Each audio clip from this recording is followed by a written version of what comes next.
this presentation? Sure. Thanks. I mean, we're under no obligation to make any decision tonight, so. Right. Understood. Yeah. Oh. Are we going to go through all 63 pages, or? I guess they're pretty much just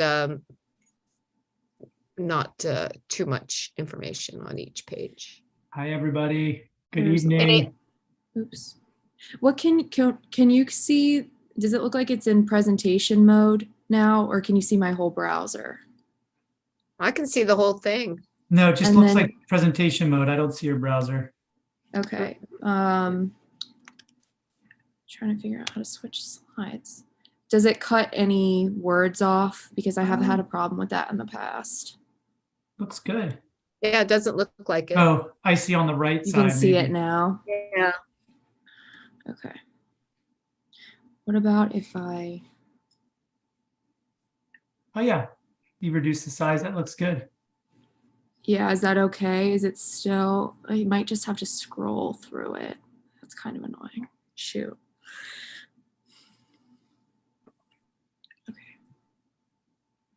I'm not sure it cut off enough that it wouldn't make sense to just do it in the presentation mode. Okay. Okay. Any chance you can do, this is, the me, older person talking, the control minus to sort of shrink it a little bit. Oh, maybe. Let me try that. I know Melissa I knew it was a problem in the past, and I think I need to change my settings somehow, but, oh wait, maybe. You know what? I'm not going to mess with it too much.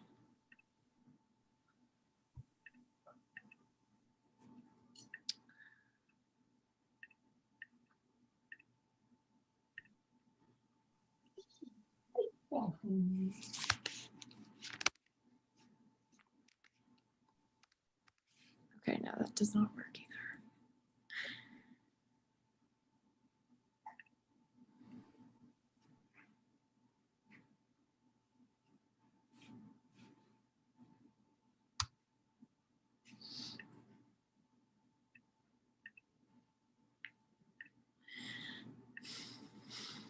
There is some controls in the settings and shared screen for the window size when you're sharing your screen.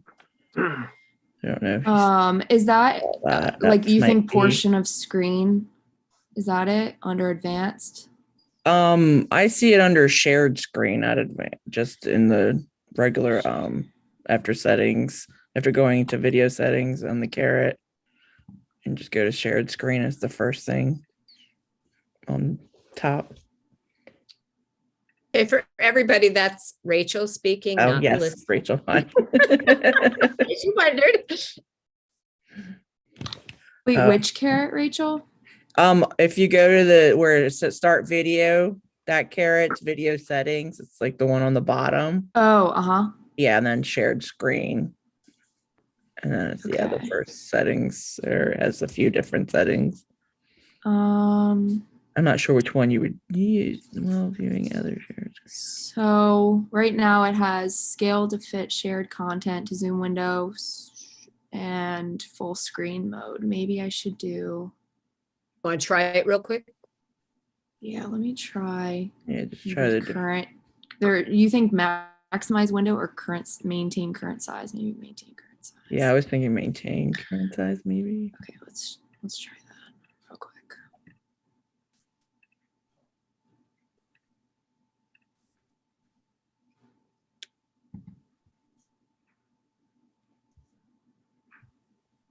Does that help at all?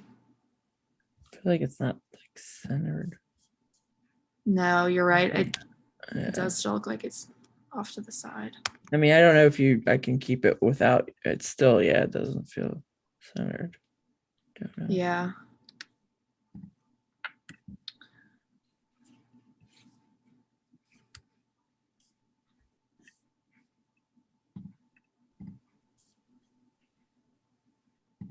Okay, well, it is 7 o'clock. Do you want to try one more time or the other way? The smaller way see. was working. Okay. Okay. You mean without being in presentation Right. mode? Mhm. It's up to you guys, whatever you think's easier to see. Well, the presentation mode, whatever that one was, that where you could see all the writing was probably be the best one. Okay. Okay, I'll do that. Okay, Matt, you want to let everybody in?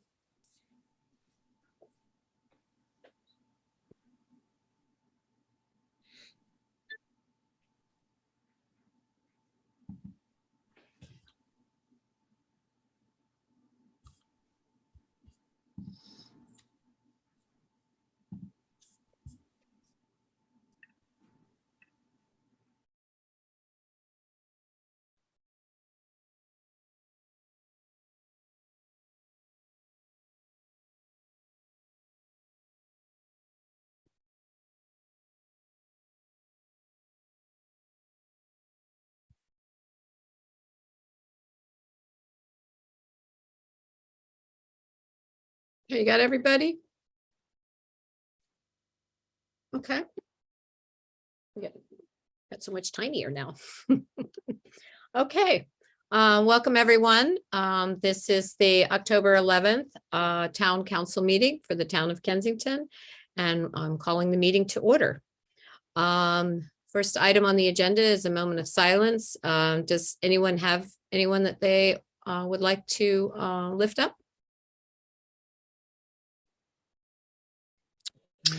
I do. Oh, do you?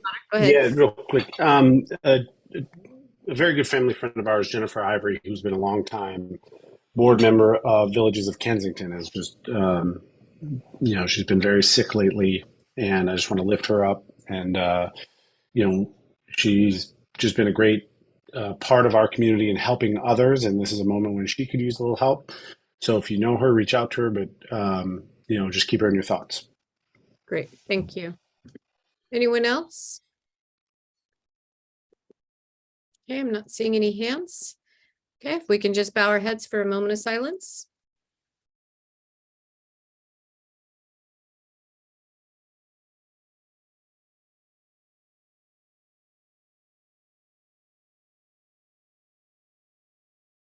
All right, thank you very much. Okay, council, we're going to move on to the approval of minutes. You have received the minutes. We had one small edit to the closed meeting session, and we had no edits to the September 12th council meeting. Is there anyone want to make any edits to either of those now? Okay, if not, I'll need a motion to approve. Let's start with the closed session meeting minutes for the 12th. I move to approve the minutes of the closed session from September 12th, 2022. Is there a second? I second. Okay, all those in favor? Aye. Okay, thank you. All right, we'll move to the regular town council meeting for September 12th. There are no edits. Can I have a motion to approve? I move that we approve the minutes from the regular town council meeting of September 12th, 2022. Okay, is there a second? A second. Okay, all those in favor? Hi. Okay, thank you very much. Okay, we have a special guest tonight who's going to go over the Montgomery County's pedestrian master plan. And I have asked Councilmember Ingalls to introduce our speaker tonight. Matt, or Nate, sorry. That's okay. So it's a pleasure to have Eli Glazier here from Montgomery Planning. Eli is the multimodal transportation planning coordinator. He's the project lead on the county's first ever pedestrian master plan. So we've asked him on behalf of the Mobility and Traffic Committee and also the Pedestrian Bicycling Access and Safety Working Group to come and present where they are, what it entails, and how we can collaborate with the county on this endeavor. And I understand they're in the middle of the process. And actually, when I first met Eli, it was when we were starting to establish the Pedestrian Bicycling and Safety Access Working Group. He was pretty pivotal for helping to kind of conceptualize some of the initial work that the working group did, particularly our walkability audit and bikeability audit. He shared some materials that ultimately ended up to be what we use for our checklist, our auditing checklist, adapted some of those materials and shared some resources. So that was well over 2 years ago now. So I think he was just starting the master planning process then, or at least conceptualizing it. So it'll be really interesting to hear an update from Eli. And one other thing I'll note is that we're both, I found out by doing a little research today, we're both Penn State alums. So you're in good company. Fantastic. So over to you, Eli. Thanks for joining us. Great. I'd love to be able to share my screen if I can. So I'll actually share the PowerPoint Oh, for you great. on my screen if that's okay. Yeah, totally. And I could just say gonna have to- next slide, I guess. yeah, I'm actually gonna have to scroll through it. Been having some technical difficulties Okay. with You can make him a Having it. co-host if you presentation mode. too. I can do that also. Let's see. Whatever you guys prefer. Would you rather me share it or would you rather him share his screen? I think he might be more comfortable sharing his screen. Is that right, Okay. Eli? Yeah, I think, yeah, there's some like interactive components of the PowerPoint that it might be easier. Okay, you should be the co-host now. Great. Thank you. Mhm. Awesome. So yeah, my name is Eli Glazier, and I am the project manager for this pedestrian master plan that the county's doing. Like the council member said, this is the first master plan that the county has done that really thinks about pedestrian issues in a county-wide way. We've done a lot of smaller area plans over the years that may have talked about pedestrians maybe incidentally to the larger transportation element of the plan. But this is really the first time we've done this. We've focused on pedestrians specifically. The roadmap for this presentation is essentially what is this plan, why we're doing this, the goals of the plan, how far along we are, the types of recommendations that will be in the ultimate plan document.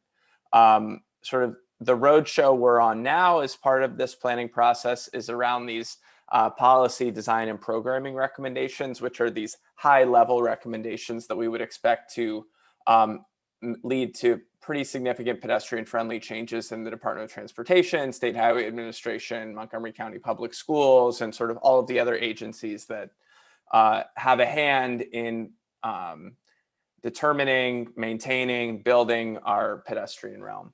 And then I'll get into sort of the timeline and the path forward as well. Like was already said, this is the first time we're doing this. The goal of this plan overall is to make walking and rolling safer, more comfortable, more convenient, more accessible for people of all ages and abilities across the county. I think we like to say that all trips within a short distance in Montgomery County should become realistic pedestrian trips. And I think what that means is not that everyone's going to have to walk for these quarter-mile trips to the grocery store or to the park or to your friend's house or something like that. It's more about making sure that there are sidewalks that connect to where you need to go within a short distance. There are safe places to cross. The speed limit is such, and speed is controlled in such a way that people feel safe taking those trips on foot. Just really about more giving people options to get places on foot rather than sort of the status quo that exists today. This plan was specifically called for in the county's first Vision Zero action plan, which was published in 2017. For those who may not know, Vision Zero is an international philosophy that Montgomery County adopted in 2016 that essentially says that no number of traffic fatalities or severe injuries are acceptable on our roads. And knowing that pedestrians are disproportionately likely to be the ones severely injured or killed, a pedestrian master plan makes a lot of sense to try and make pedestrians safer and lower the number of people getting killed and severely injured on our roads. In addition, we know that making it safer and more comfortable to walk, making it easier for more people to walk has public health benefits, economic benefits, climate benefits, and equity benefits as well. The plan goals are, I think, first and foremost, to increase walking rates and satisfaction with the pedestrian experience. 2, to create a comfortable, connected, convenient pedestrian network. 3, to enhance pedestrian safety. And 4, to do all 3 of these in an equitable and just way. So to work to address historic inequities in comfortable and safe access, and to make investments with an eye towards equity as well. So this plan actually kicked off back in September 2019. I know I've had conversations with Kensington residents, both in terms of the sort of the local work that was going on in the town as part of the TLC project and the groundwork for that, and as part of other efforts over the course of the past few years. We kicked off this plan with meetings across the county to community groups, et cetera. We had a fairly robust social media engagement process around the plan as well, really trying to understand the issues that people had from a pedestrian perspective across the county. We built on that public engagement with sort of collecting more hard data for our existing conditions report, which was published in March of this year. The 4 main elements of that report are a countywide pedestrian level of comfort analysis, which we did, that essentially for every sidewalk, trail, street crossing in the county, looked at how wide the sidewalks were, how wide the separation from traffic is, the speed limit, the number of lanes you have to cross, collected a ton of really important contextual information to help understand what parts of the county were comfortable, what parts weren't, and how people in different parts of the county could access things like schools and parks and transit centers and things like that in a comfortable way. We also worked with Montgomery County Public Schools before COVID to do a student travel tally so we could understand for all the schools across the county, what percentage of the students walking or getting to and from school were doing so on foot, so we could understand opportunities to make it easier and safer for kids across the county to get to school. We looked at crash data for pedestrian crashes from 2015 to 2020 to understand where those crashes are happening and the contextual factors that may have led to those crashes that we could mitigate through this plan. And then last but not least, we conducted a countywide statistically valid survey of pedestrian perspectives and pedestrian activity, where we essentially sent out a postcard with a unique survey link to 60,000 households across the county, and worked with a consulting firm to appropriately weigh those responses based on demographics, to really understand a snapshot of the pedestrian experience in Montgomery County today in a way that United States Census data and other data sources that are more commonly used for pedestrian issues can't really get at. So those data sources, combined with some other data that we use from the Metropolitan Washington Council of Governments, summed up our existing conditions report, which identified, essentially, in many cases, supported the issues that were raised in our public engagement process at the beginning of the plan, but brought to light new issues as well. And then what we're doing now in our recommendation development period is looking at the issues from our public engagement, from the existing conditions, and making recommendations to address those issues. So this report can be found on our website, which is montgomeryplanning.org/walking here, and I'd encourage you to check that out.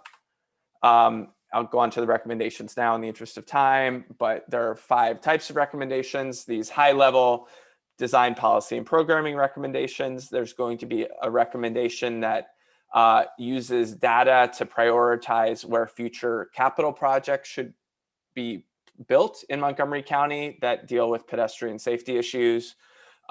There's going to be a section about master plan pedestrian shortcuts. I think these are the connections that we're probably all familiar with, where we understand in Montgomery County that sidewalks and trails may not always be the most direct path between point A and point B. So over time, people have worn these trails, dirt trails through grass or gravel. So this set of recommendations is about making these connections more accessible, more formal, so people of all ages and abilities can take the shortest pedestrian path. And then there's also going to be recommendations in the plan about providing side paths, so wider pedestrian and bicycle facilities on our country roads, and then making sure that the way different parts of the county are classified for our Complete Streets Design Guide is appropriate given their levels of existing and future pedestrian activity. That Complete Streets Design Guide, if you haven't checked it out, I would highly recommend looking through it. Essentially, it's a collaborative effort between the Planning Department and the Department of Transportation to create a vision for all of the different types of streets in Montgomery County. So as private development happens, as public projects happen, we are making a conscious effort to design these streets and to build wider sidewalks and things like that, so the streets are rebuilt in a much more pedestrian friendly way. But today I think I'm prepared mostly to talk about these higher level recommendations. I think there's a lot of them, so we broke them out into 6 themes.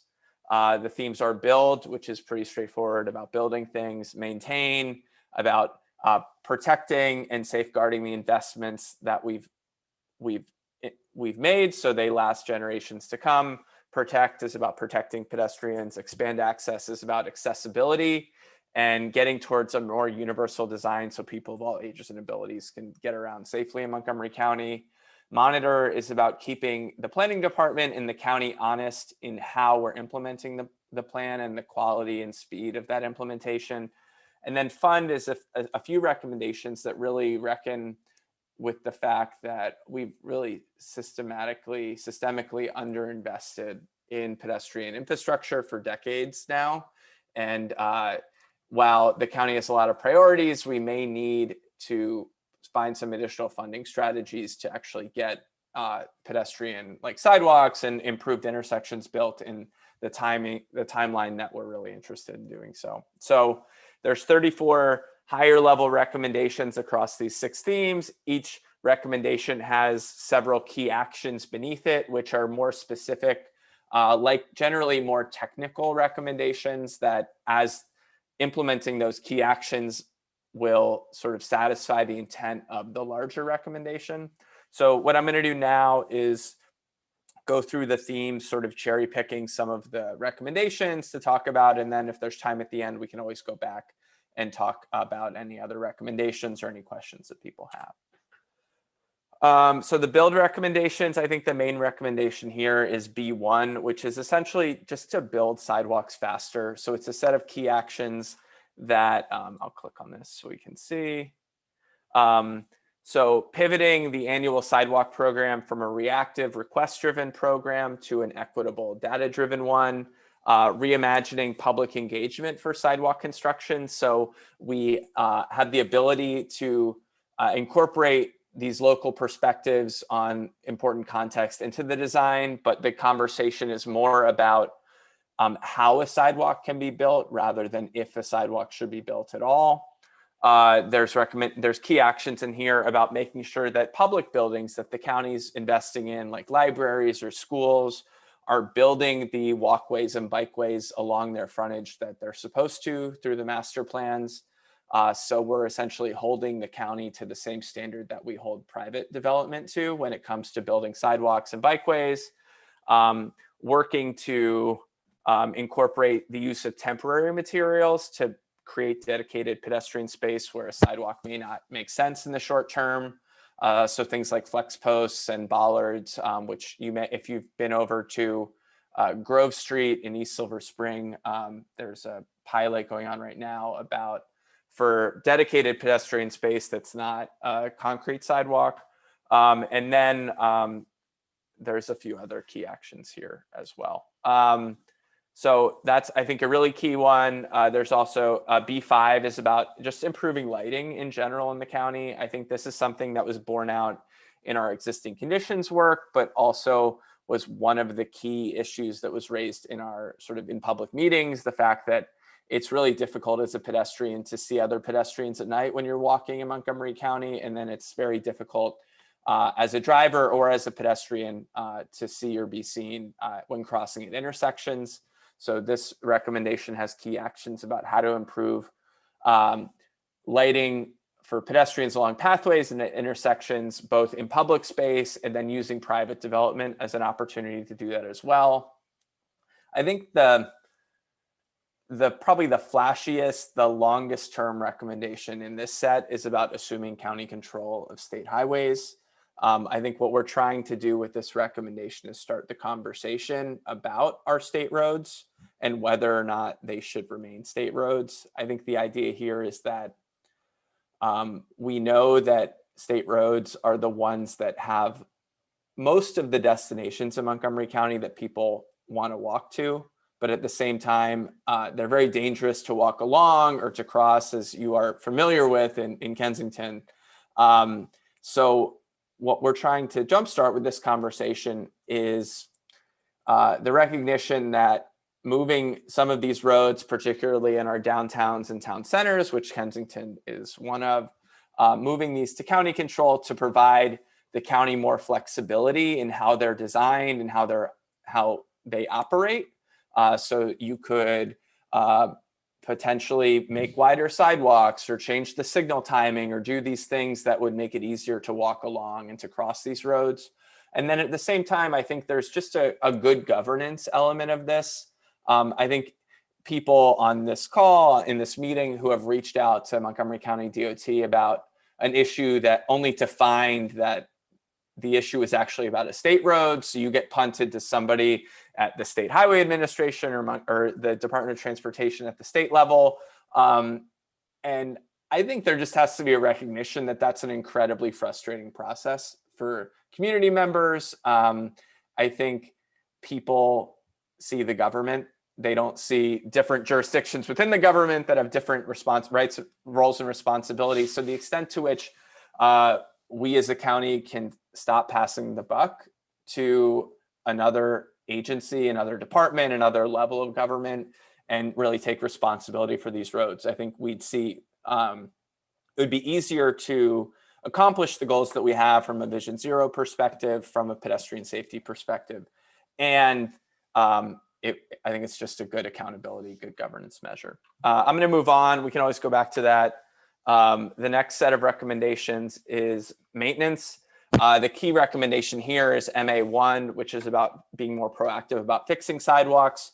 So the key part of this is about creating an annual sidewalk inspection program at Montgomery County DOT, where a different part of the county would be inspected every year, sort of in a rotating basis. And as issues are identified in that inspection, they would be mitigated. They would be repaired by the county so that essentially we can catch smaller issues before they become bigger issues. So we can save money and create and maintain our sidewalks in a really good state of repair. I think as a county, we already monitor pavement quality, pavement condition in the roadway. And I think sidewalks, to the extent that they are repaired without a 311 request from a resident, are repaired sort of incidental to roadway projects. So if a roadway is being repaired and there's sidewalks that have issues in that immediate vicinity, the sidewalks are repaired. That's not necessarily the right approach, given that these things don't decay at the same rate. There are different problems that sidewalks have than roadways have. MA2 is about recommendations to keep sidewalks and curb ramps clear of vegetation, of trash receptacles, of snow, just being more proactive as a county in doing that maintenance. And then also just improving the quality of education about property owner responsibilities around these issues. So we aren't sort of perpetuating obstructions in the sidewalk that can create really dangerous situations on roads where there isn't a buffer, the sidewalk's really narrow, and people end up biking or walking into the street because there's a blockage on the sidewalk. Protect these recommendations. I think the key recommendation here is about disincentivizing dangerous vehicles. I think we need to reckon with the fact that we're in a pedestrian safety crisis right now that is largely due to these larger, taller trucks and SUVs that have very poor pedestrian visibility. So there's recommendations in this section to, as a county, one, lead by example, so not purchase vehicles that have these demonstrated pedestrian safety issues, and also invest as a county in intelligent speed management software. So county employees, when they're driving around, are doing so in a way that adheres to the speed limit. There's also recommendations in here about improving driver education, especially for drivers that own and operate these larger and more dangerous vehicles. And then also a component of improved driver education in general at license renewal time. So using the license renewal process as an opportunity to update people on traffic laws that may have changed since their last renewal, update people on signalization or potential different infrastructure treatments that may have changed since their last renewal, just so people can stay as up to date as possible on sort of the changes to the roadway and to the transportation system. There's recommendations in here about making the walk to school safer, so providing a more robust safe routes to school program so people can feel confident allowing their kids to walk to school, having more crossing guards, providing more funding for crossing guards and things like that. There's also an education component here, providing pedestrian safety education in more languages than we do today and in more places than we do today. So branching out from just schools to rec centers, libraries, other civic buildings, so we can educate a wider variety of people in the county. And then I think one thing we found where from the crash data was that while this isn't a large issue from severity and fatality perspective, there are a disproportionate number of crashes happening in parking lots that involve pedestrians. So thinking about ways we can create better, more pedestrian friendly parking lot design, so the conflicts between pedestrians and people driving cars are minimized, is something that we're also working on through this plan. The next set of recommendations is about expanding access, which is largely about accessibility and making the pedestrian realm more accessible to people with mobility issues, with visual impairments and other disabilities. The low-hanging fruit here is really reducing tripping hazards, making sure that we're maintaining sidewalks in a state of good repair, so there aren't tripping issues, there aren't slipping issues. This is a really big issue that came up in conversations with the Commission on People with Disabilities and people who are using wheelchairs across the county. Sort of a tag-along issue to that is removing sidewalk obstructions. So working really diligently and proactively at this point to get utility poles, to get traffic signal boxes, to get these things that are blocking the sidewalks, that are narrowing sidewalks, to get them out of the sidewalks. There's recommendations in here about providing additional capital at the countywide level to invest in moving these things, and then to essentially develop practices moving forward so that as utility companies replace telephone poles and things like that, they're doing so in a way that requires them to move them from the sidewalk. So they're not just placing a pole right next to another pole, but still in the sidewalk. There's recommendations in here about improving wayfinding for pedestrians with low or no vision. So providing people who are blind more tactile feedback when it comes to wayfinding so they can more safely and confidently navigate around Montgomery County. There's also recommendations in here to expand the number of sort of park offerings that Montgomery Parks has to be more inclusive of people who are blind or may have intellectual disabilities or mobility concerns. And then last but not least in this section, I think construction zones have been for a while now sort of a hotbed of sort of pedestrian issues when it comes to the extent to which a detour is provided for pedestrians through construction zones. And I think some work was done on this by council right at the beginning of the COVID-19 pandemic, but I think there are still opportunities to improve on that and provide more pedestrian priority through these areas and making sure that any construction zones that anytime there's a construction zone, the sort of one of the first priorities is reopening that space to pedestrians as soon as possible.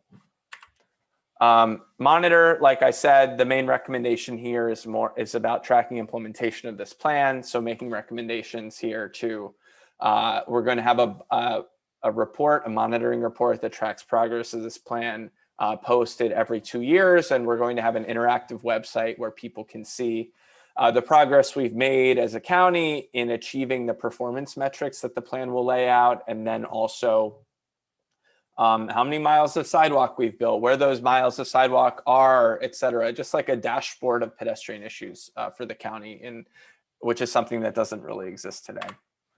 And then the last bit here, identifying new revenue sources to fund pedestrian improvements. We tried to be pretty creative about this. I think there's probably opportunities we didn't identify, but we talked about things like charging market prices for on-street parking and using the difference between what that price is and the price today to fund pedestrian and bicycle improvements in the area around where that on-street parking is. Charging higher vehicle registration fees for these larger vehicles, which is something that Washington, D.C. recently has done, and using the difference between the current registration fee and that higher fee to fund bicycle and pedestrian projects. I think there's also an opportunity to do a broader based tax on people. One of the example jurisdictions that we've looked at as part of this plan is the city of Seattle. And Seattle voters actually have voted, I think, a couple of times now to tax themselves a specific increment of either, I think, sales tax or property taxes to fund pedestrian projects. So I think that's a potential opportunity here if Montgomery County voters thought that pedestrian issues were a high enough priority that they would be willing to pay more money to accomplish some of these things. I think that's a potential option as well. So that's all of the higher level recommendations. So I'm going to talk really briefly about the second thing here, which is about prioritizing locations for pedestrian capital projects across the county, because there's, I think, a pretty cool opportunity for public engagement on this item at the moment. So essentially what we'd like to do is create a prioritization approach for where in the county we should be investing money in these issues, but using data to do that and trying to be transparent about where the inputs that we have and what data we use to identify which parts of the county are a priority. So one way we did that is we created this pedestrian prioritization tool, which is available on our website and I can distribute, which essentially there's some explanatory text on the website, but it comes down to essentially this map and the sidebar on the right, which has essentially different variables. So I want to invest pedestrian capital dollars in places where there's a lot of pedestrians, places where there's more pedestrian crashes, missing sidewalks, equity, focus, greater school access, et cetera. There's essentially 10 different factors.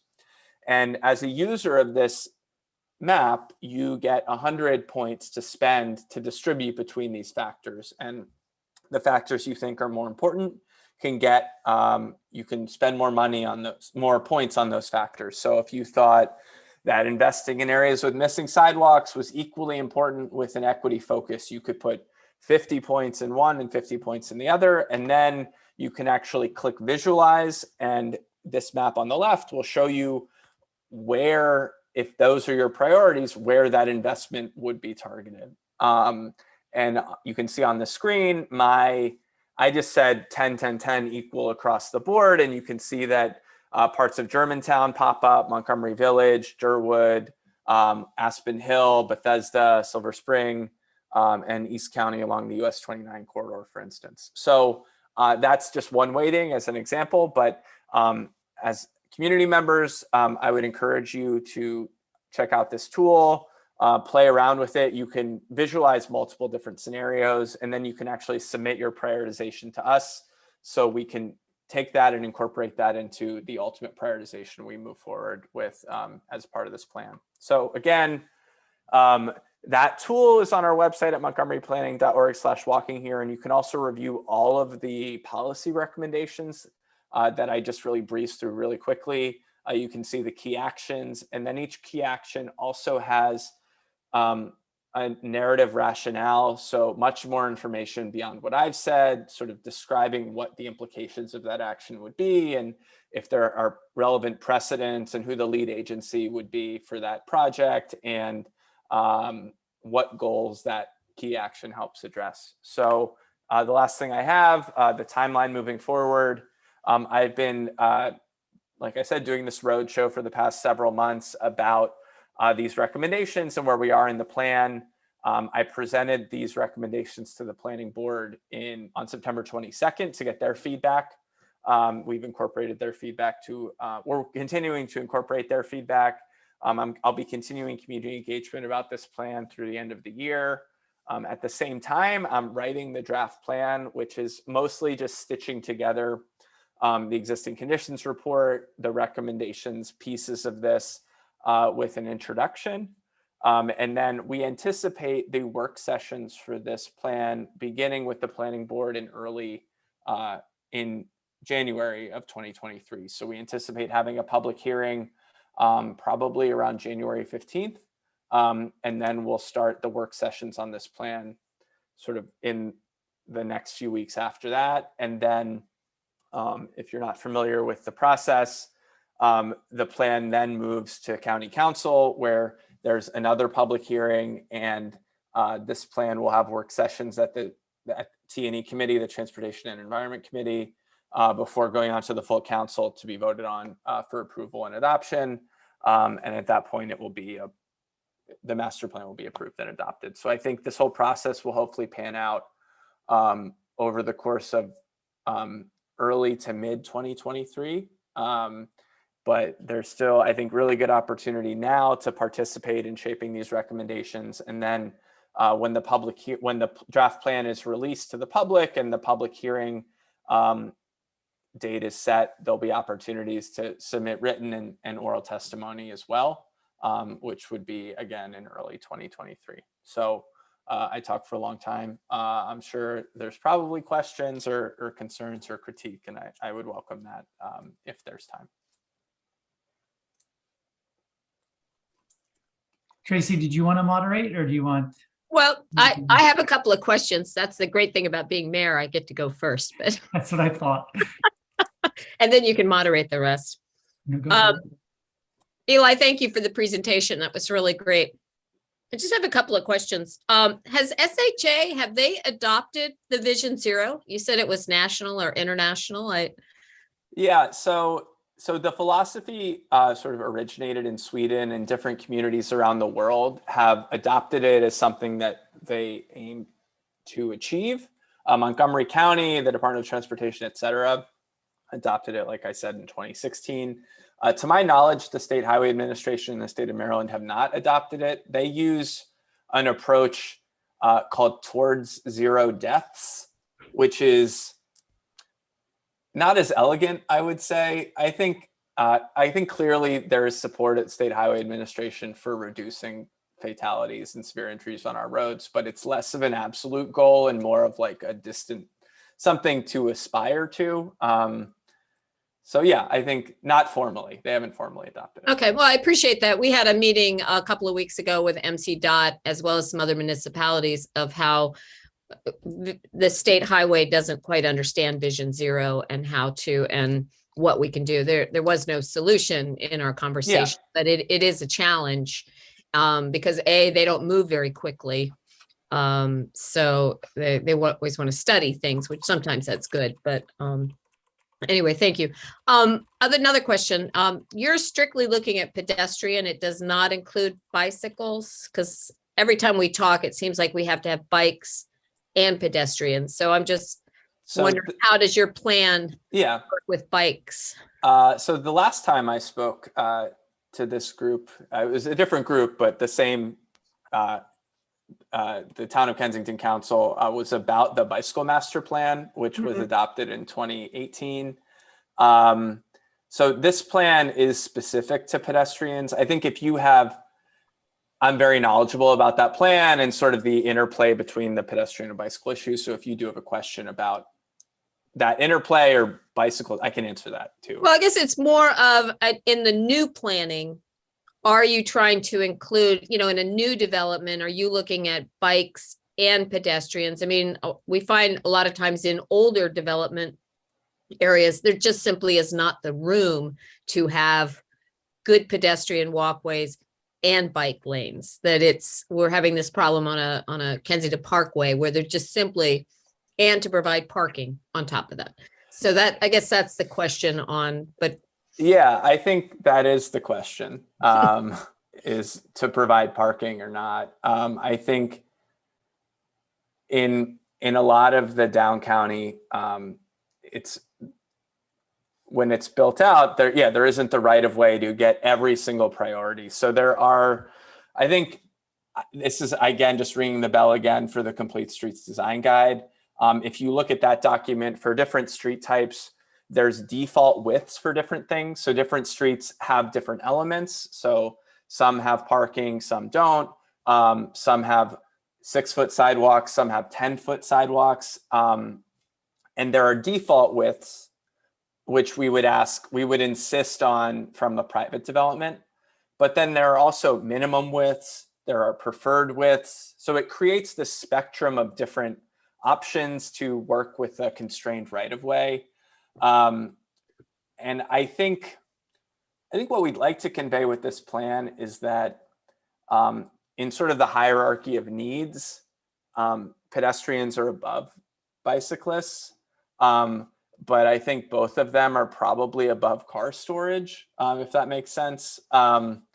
So I think that's the lens through which the planning department is really looking at how to mediate between these different needs and desires within the public right of way. Okay, I appreciate that. 2 more quick questions. Well, one's not a question. Thank you for the educational component. I think that's really important, particularly in the immigration community where I happened to live with an immigrant, and when he was 16 and came to this country, he had no idea about traffic. I mean, he just stepped out into a road. So, I think that is a really big thing about, education. And we have a constant problem with the 6-lane of Connecticut Avenue, and people like to cross it mid-block. That is just, and it's of all ages. It's not just kids, it's seniors, which is really frustrating.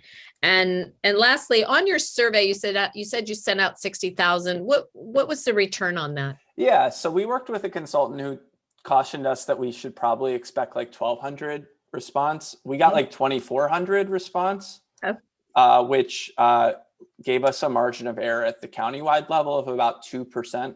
Okay. So yeah, I think we're really happy with the response rate actually. And it's something we're looking to do to repeat.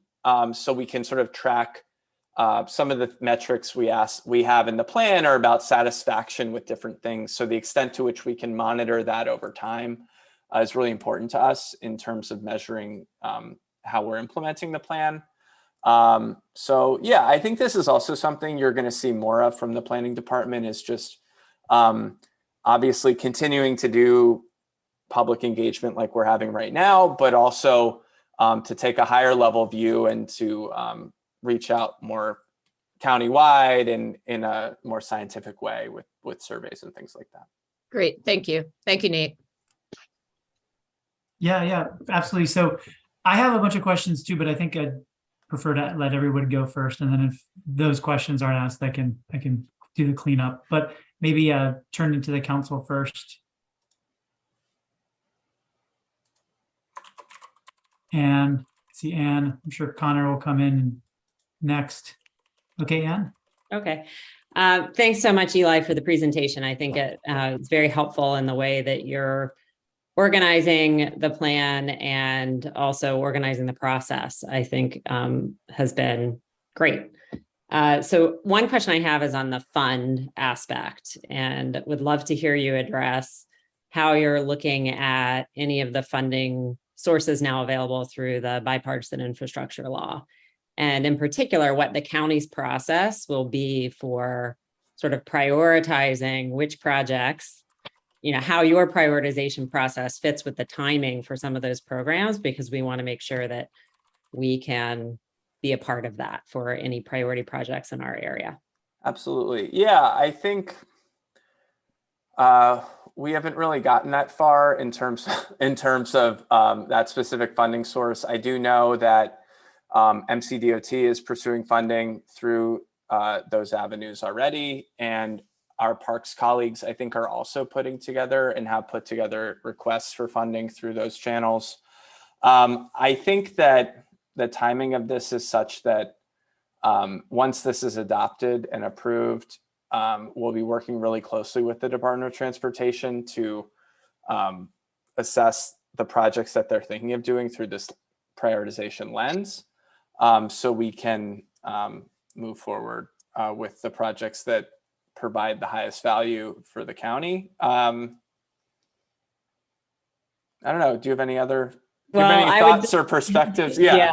I understand wanting to have a final plan and go through the full engagement process, but given that it is a lengthy process, I would encourage you to start talking with them sooner about the deadlines for all the various pedestrian safety funding programs and how they are getting organized, so that we don't miss out on an opportunity. Because I bet you've already probably developed enough tools that that's fair. You can inform their process around prioritization. And that's something, I think, Nate, we can talk further about with the council and the committee, but I imagine that we would want to continue to talk to you about as well. Yeah, happy to continue to be a resource in that to the extent that I can. Thank you. Great, thanks. And Connor, Darren? Darren, you can go. Yeah, no, I appreciate the presentation, and I'm kind of mindful of a couple things as I listen to you. For example, the prioritization of pedestrians over cyclists over car storage. I mean, I get that, but we all are at different times in one of those modes. And I remember years ago, somebody wrote in the Washington Post that when you're a pedestrian, you hate cars and bicyclists. When you're a bicyclist, you hate cars and pedestrians. When you're a motorist, you hate pedestrians and cyclists. And I just feel like we are constantly in tension with the modes that we're not currently in. And to me, I don't know if you've ever played the game Frogger on the computer, but sure. It's things be moving at different speeds. And when you have cars going, 30 to 50 miles an hour, and you have bikes and e-bikes going 20 and scooters going speeds, and then pedestrians, it almost seems like it's to the point where the driver, which is the most dangerous because he's surrounded in steel and he can hit things that are not nearly as protected as he is. It's almost like a saturation point for the driver. And so I appreciate the pedestrian master plan, but I think I feel like the integration with complete streets and the overall assessment of safety for everybody out there is probably the greater priority. One specific thing came to mind with your presentation. You talked about higher registration for these vehicles that you've considered to be dangerous. I mean, I'm thinking of and again, I know we're here to talk about pedestrians, but I'm thinking of the cyclist who was killed in Bethesda recently. We won't get rid of dump trucks. We need dump trucks. Everybody needs dump trucks at one point in their life, whether we're rebuilding roads or building houses. And so as you're thinking about funding, you might consider not just taxing higher these vehicles that we're not going to be rid of, but incentivizing with lower fees for cars that have sort of the collision avoidance features that are targeting, that are specifically designed to protect pedestrians. Doesn't help fund your projects, but I think, when I bought my Chevy Volt many years ago, Maryland provided me with a $2,400 tax incentive, and that was important in the purchase decision. And I just think that given the saturation that I feel exists with all the different modes out there, we need some technology help to solve that. And I think the cars, whether they're self-driving eventually or at least have tools built into them, that's really where we're going to make a lot of headway with protecting pedestrians, because I think they think better than we do. So, but thank you for the presentation. Yeah, no, thanks for your perspective. Hey, Eli, thank you for the presentation. I've got a couple of thoughts, some that might be contained within the plan, and then some that cross over into other actions, like that would be more county council. The first, you described the proactive repairs that, the vision you guys are working on in the plan is to inspect the the sidewalks annually in a section by section, zone by zone, area by area across the county. What more how realistic is that? Is it what is the technology you'll be using? How do we know? How do you do a quality control that know that these sections have been checked? How are we able to input information in there? If this system were open to the public, couldn't you get hundreds of eyes on sidewalk as opposed to a small group from transportation that's going around annually? Yeah, I think the recommendation, the sort of gist of the recommendation, the bulk of it is more about just being more proactive and diligent about understanding the maintenance issues that exist and that are on the rise.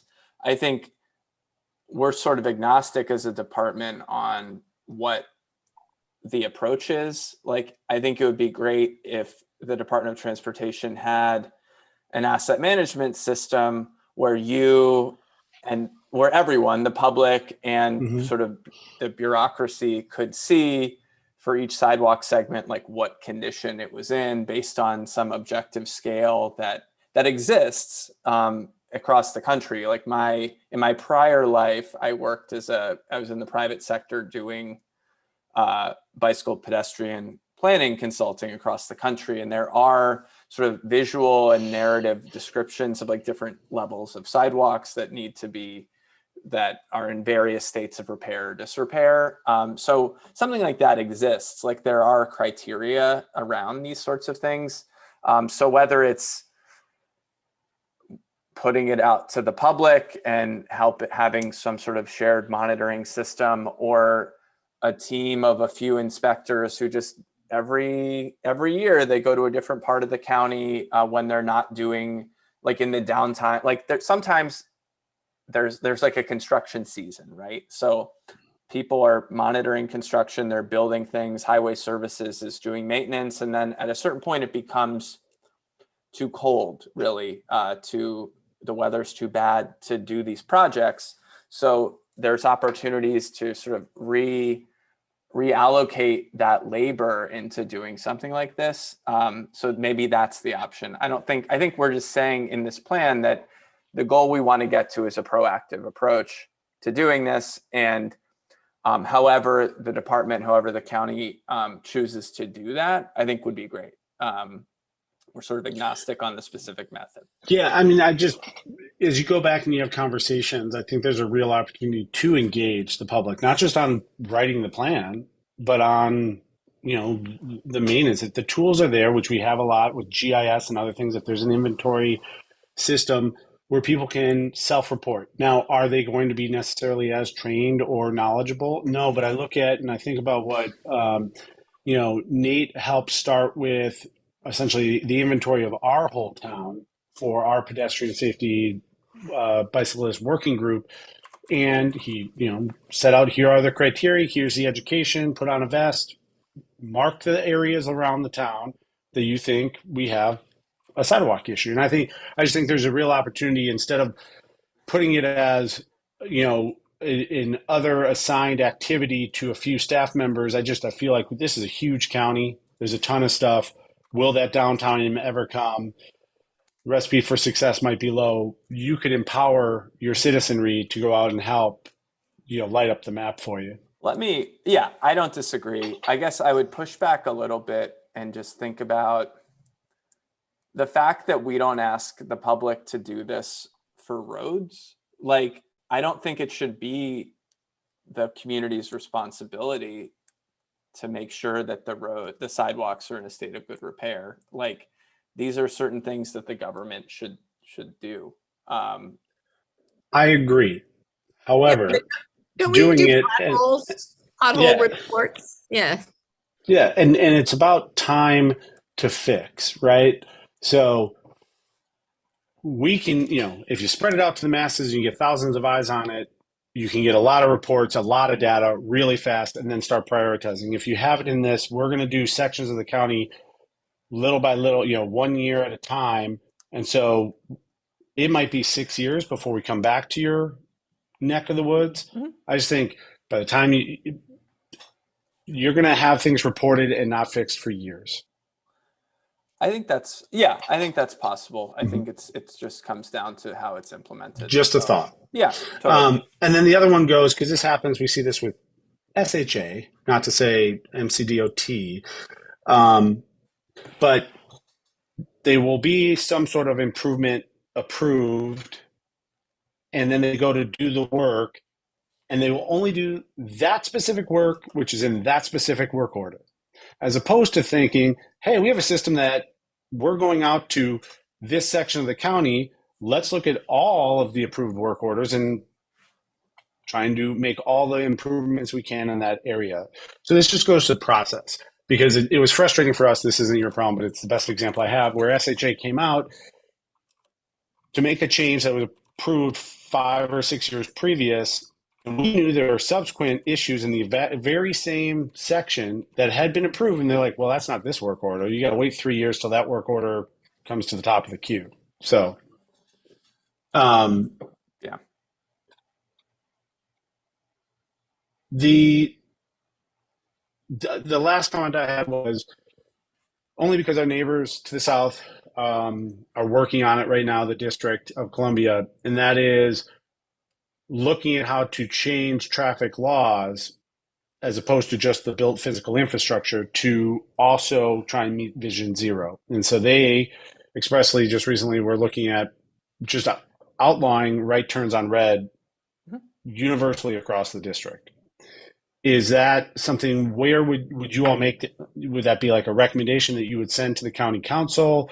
What other traffic law changes are you all looking at that, hey, these aren't necessarily to do with the built physical infrastructure. This is permitted, movements that if we just change the traffic laws, it's not to say it'll change behaviors, right? People violate traffic laws all the time. But if we change it, then we can put in an enforcement and an education piece, maybe in the opposite order, to over time change behaviors. Yeah, so I think there is a recommendation in this plan to make no turn on red the default in downtowns and town centers. So Kensington being a town center. So our more pedestrian friendly areas today. I think there's also there will be a recommendation in the plan to look at minimizing the use of what are called permissive left turns. So a left turn across traffic without a signal, without a left turn arrow, because those are very dangerous for drivers and then also for pedestrians sort of on the receiving leg of that turn. So looking into ways to work to either prohibit left turns or more likely to add dedicated left turn signals. So when left turns are happening, there's no sort of parallel pedestrian conflicts. And then the last piece, I lost my train of thought, but yes, I think, the last piece is changing our crosswalk yielding law from one where a pedestrian needs to be in the crosswalk, which is what it is today, which is, I think, very poor at leading to actual yield behavior because drivers really kind of intimidate pedestrians from entering the crosswalk, to what we see in Virginia, which is pedestrians get the right of way, should be yielded to at the crosswalk. So you are just sort of about to enter. So that's another it's a safety issue if there's enforcement and people actually adhere to it, but it's also, yeah, it's a safety issue. I think there's an element of convenience there as well. Being more confident that at an uncontrolled crosswalk, so one where there's no stop signs or traffic signals, that you'll be able to cross safely. And I think education is obviously a big piece of that. And then there's potentially enforcement actions. I think crosswalk stings are like fairly popular traffic enforcement behaviors from members of the law enforcement community. So then this will be my last one. And I appreciate all the time you're giving to questions. I don't know, I will be honest, based on what you were just saying about how the crosswalk law works. When you have a divided road where there's some sort of boulevard or median, but there might not be an island, a pedestrian island in the middle, right? It's just a long crosswalk. How does it work? If they're way over 3 lanes over on the other side before median, is the opposite traffic expected by law to stop? I'd have to look at the regulation, but I'm fairly certain you have to yield if a pedestrian is in your lane or the adjacent lane. Okay. Which is confusing, right? Because we all know the school bus law is if it's undivided, it's every lane. Yeah. So that is different from the school bus law. Okay, I'll yield. Thank you. Thank you. See, I knew you had questions, Connor. So I think if I might, most of my questions were actually answered by everybody, or already asked by everyone and answered by you, Eli. I just had one before maybe opening to the public. One specific question, and then one just more general about recommendations and how we can help and implement them here. How receptive on your B10 recommendation about the county taking over the state highways within the county? How receptive have other county officials, technocrats, or whoever this recommendation has been presented to, as well as the state? How receptive have they been? And then I'll ask you my last question. Yeah, I think, to be honest, they haven't been. I think there's some heartburn at the county government. So just for people who don't know, the planning department is not a county agency. We're a separate agency. So we are a quasi-state agency. So when we make recommendations, we are not the implementing agency generally. So the Department of Transportation, other agencies are the ones that implement the plans. We just create the vision and the recommendations to achieve that vision. So yeah, I think there's some heartburn, there's some concern about the potential cost implications on the county side. And I think that's completely understandable. I think if something like this were to move forward, we would need to be very clear about how the shift in maintenance and operations responsibilities would have at the same time a shift in funding to do that maintenance from the state level to the county level. I think there's probably also some upfront capital costs we would need to incur from a purchasing perspective when it comes to like vehicles and potential more employees and things like that. The state, which I think is all surmountable. I think these things can be figured out if the county is interested in pursuing this. The state has been silent on this recommendation and on most of the recommendations in this plan. We have, in addition to a community advisory group from across the county, we've had an interagency working group of members, stakeholders from the different agencies that are going to be implementing the plan. For the whole, since 2019, we've had this group and we've met at every stage of the process. And yeah, there's not been a lot of response from the state on any of these recommendations, but especially that one. I think you'll find, if you've been following the conversations about Vision Zero and about pedestrian safety and pedestrian connectivity at the council and at the planning board for the past several years, I think there is an appetite to explore this from elected officials. What form that takes, again, not totally sure, but I think the twin goals of providing more design flexibility and being more responsive and accountable are sort of what we're trying to achieve. Yeah, I thank you for that. I saw our town manager, Matt Hoffman's eyes light up when I said, I think maybe he's wanting to take it one step further and the town take over the state roads, but I'll let him speak for I mean, himself. please. I'm just kidding. Please, by all means. The last question is just really how can we help you and how you might be able to help us. So we, Connor mentioned this audit that we do. With your help, we had I said in the beginning, the survey that we produced, and we're going to do it again. We make it essentially a biannual thing. So this is going to be done for the second time this coming fall. We audit all the streets. It's not just pedestrians, it's for cycling and safety, lighting, and so on. So is there a way to use that to integrate into this? What can we do as a town to help besides providing a letter of support and public commenting period for this? And then very specifically, we've had, you referenced this TLC grant that we did with the county and Metropolitan Washington Council of Governments. We have the state highway or the state highway we're going to be working with to do our state bicycling pedestrian priority area designation. But we know already, I mean, I've used the prioritization tool that you showed. It shows Connecticut Avenue, no matter how you slice it, and Knowles Avenue are high priorities.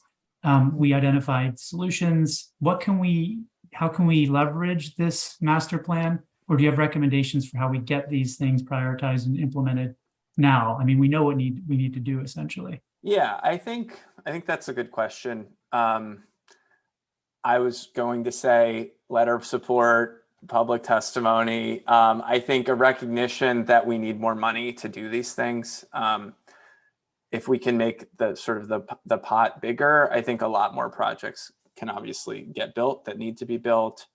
I think I would wait and see what the prioritization approach we end up moving forward with ultimately is. But I think using that and then pointing to the specific projects that you've already identified to address the issues on those roads would hope be very effective in working to make those priorities over the next several years of the capital improvement program. I think the frustration that I have, I think that everybody has around these issues is that it's it always takes longer than you think it will. And I'm sure anyone who participated in that TLC and worked with the stakeholders from the county and the state on that project are well aware of that and the timelines that were provided to get some of these things built. So I think design takes time, and the earlier that you can work with your council members here and at the county level to make those projects priorities, I think that's probably a winning strategy. Relying on the recommendations in the plan, just pointing to what we're going to be doing essentially at the planning department when we work with private development, is pointing to recommendations in the plan, pointing to priorities we've identified in the plan, and saying, this is in the master plan. Can you make this happen along your frontage or in your property and things like that? And I think there are opportunities for you all to do something similar and push county government in that way. Essentially, when this document is approved by county council, it sort of becomes what the county wants to do when it comes to pedestrian issues. On the private side, it has, I wouldn't say quite the force of law, but it's a binding document that we need to enforce as a department. So the extent to which you all, but also advocates in general, can push the county to honor the commitment it's made by approving this document to actually implementing it, I think would obviously be tremendously helpful. Well, yeah, thanks. I hope there's a lot more of you there ready to implement it when you get all of the requests coming in once it's passed. So yeah, definitely. Yeah. May I just, it's 8:10. I certainly want to give the public an opportunity. We have a fairly light agenda tonight. So if we can take no more than the next 20 minutes. So if the public has one question, that would be great. And then we can close it out by 8:30. I saw Jack has had his hand up for a while, and then I see Alan, Simon. Okay. Can you hear me okay? Yep. Thanks, Jack. Thank you for an excellent and very thorough presentation. You've obviously put a lot of work into it. I have 3 suggestions that would be inexpensive and easy to implement and would result in significant improvements. First, I suggest that instead of putting the sidewalk right next to the curb, you offset it away from the curb so that people walking don't get splashed when it rains, and you don't have to watch out. So some trucks and school buses have side view mirrors that stick way out. Second, regarding bicycles, I've noticed bicycle lanes that are outside toward the center of the street from the parking lane. I suggest it would work better with some places like the city of Montreal and all, offset the parking and then have the bike lane between the parked cars and the curb. Thirdly, as an astronomer, I feel it's important to preserve dark skies. I agree with you that you need to illuminate the walkways and all, but it's important that they be shielded so all the light goes down and you don't waste light going up, which only illuminates the underside of birds. Thank you.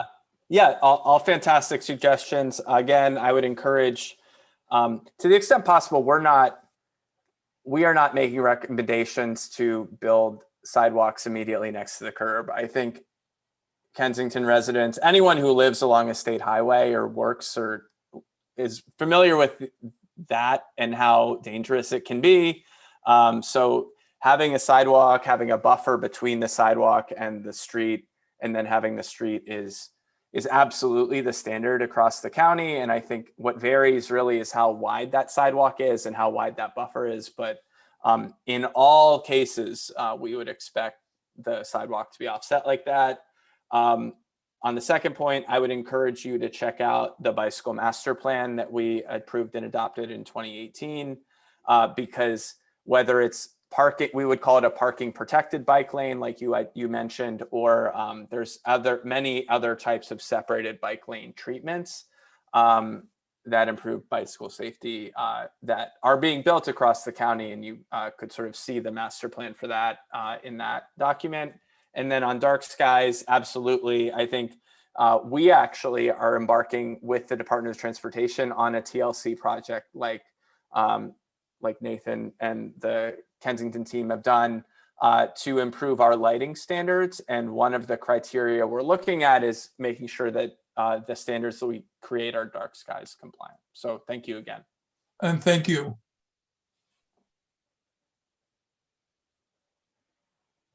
I think Alan, you were next.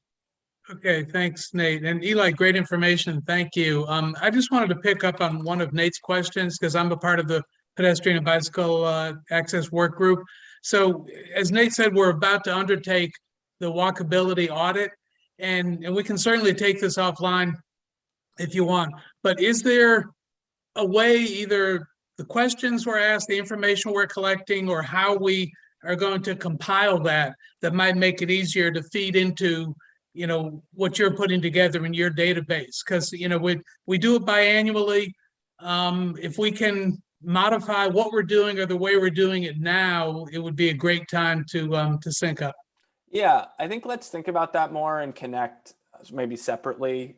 We can maybe do a Teams meeting or something to talk about it a bit further.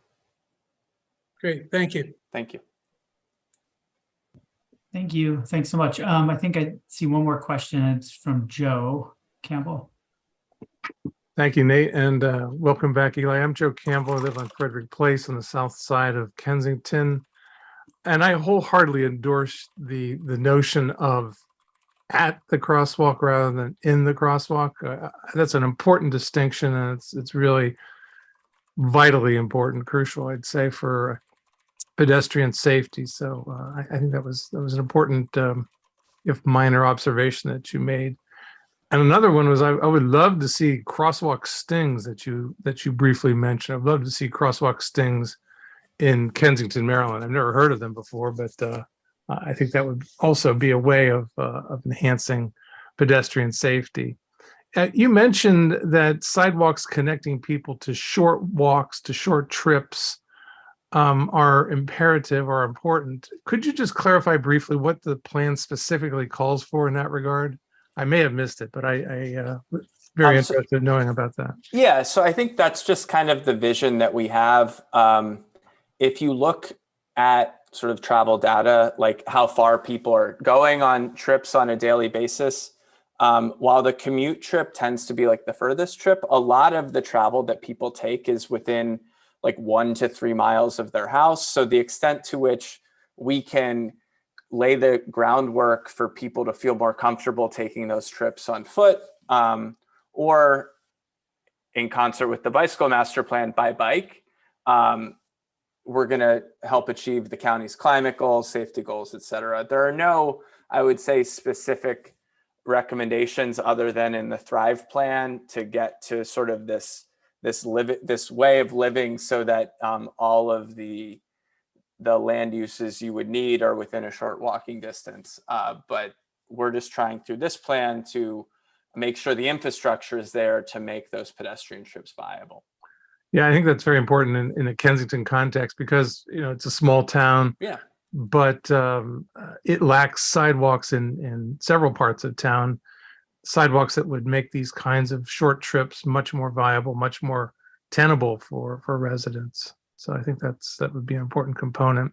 Would you speak for a few moments about how enforcement of traffic regulations and speed limits, even in small towns such as Kensington, would enhance pedestrian safety, or as you put it, the pedestrian experience? Yeah, I mean, absolutely. I think there are a few principles that we think about when it comes to speed and enforcement. I think ideally, our traffic laws would be self-enforcing. So we're essentially designing the roadway so that you can't exceed the speed limit. That clearly is not working and has not worked on something like Connecticut Avenue. So there's recommendations in the plan about improving and expanding the use of automated enforcement to provide sort of an unbiased, neutral observer when it comes to who is violating traffic laws. I think there's probably a role for, I think that's the extent to which we talk about enforcement. We talk about education as well. I think there are challenges with enforcement beyond the automated enforcement, just from an equity perspective, potentially. But I think if we're building the infrastructure as part of this plan, hopefully, and then making sure that people follow traffic laws is another vital component to ensure pedestrian safety. Yeah, I think the two are inextricably linked. Automated enforcement, though, that's expensive and I think resented by a lot of people too. Is that a reason why it's not really highlighted in the emerging plan?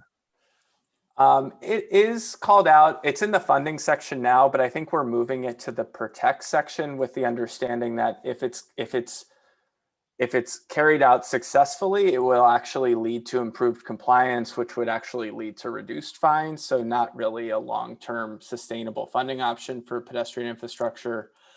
Yeah, I think honestly, people don't like to get caught.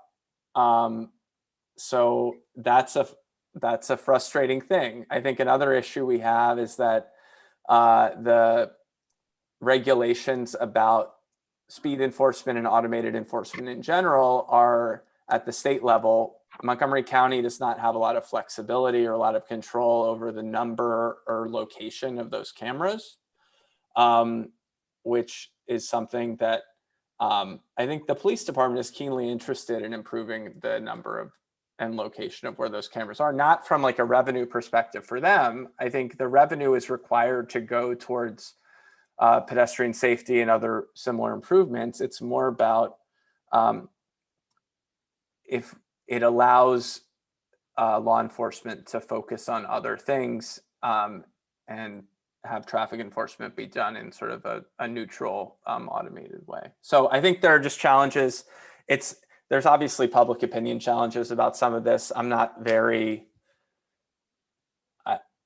I hear what they're saying. I'm not like, it doesn't really do it for me. I think if you drive the speed limit, you'll be in good shape with that sort of enforcement.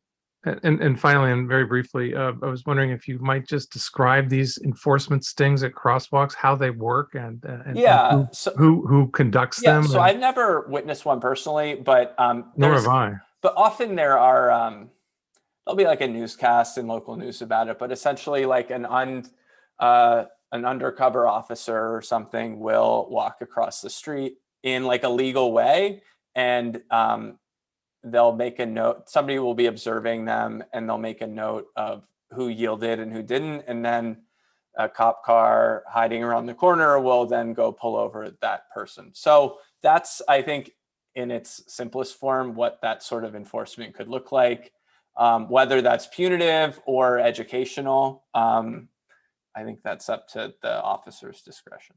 Or is it more of a stunt, Eli? Okay, thanks, Joe. So I think we had maybe time for one more question, if there was one. I don't know, Larry Wanamaker, were you raising your hand? Did I see it fly up there? If not, just stay muted. I think that's it, Tracy. I think that we have exhausted all the questions. Okay. Thanks so much. And again, feel free to distribute my email and some of the links to the website and things like that. I'm happy to talk to anyone else or get feedback from people on the recommendations in the next few weeks.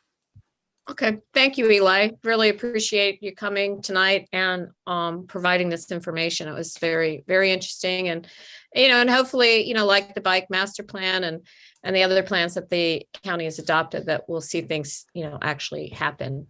Absolutely. That'd be great. Thank you. Yep. Have a good night. Thank you Thanks, very much. Eli. Okay. All right. Let's see. We have one more item to discuss, but let's go ahead and get the council updates, council reports. Let's do that next. Connor, do you want to go first? Sure. Just one I'd like to put out for discussion with the council, and then we can introduce it in November.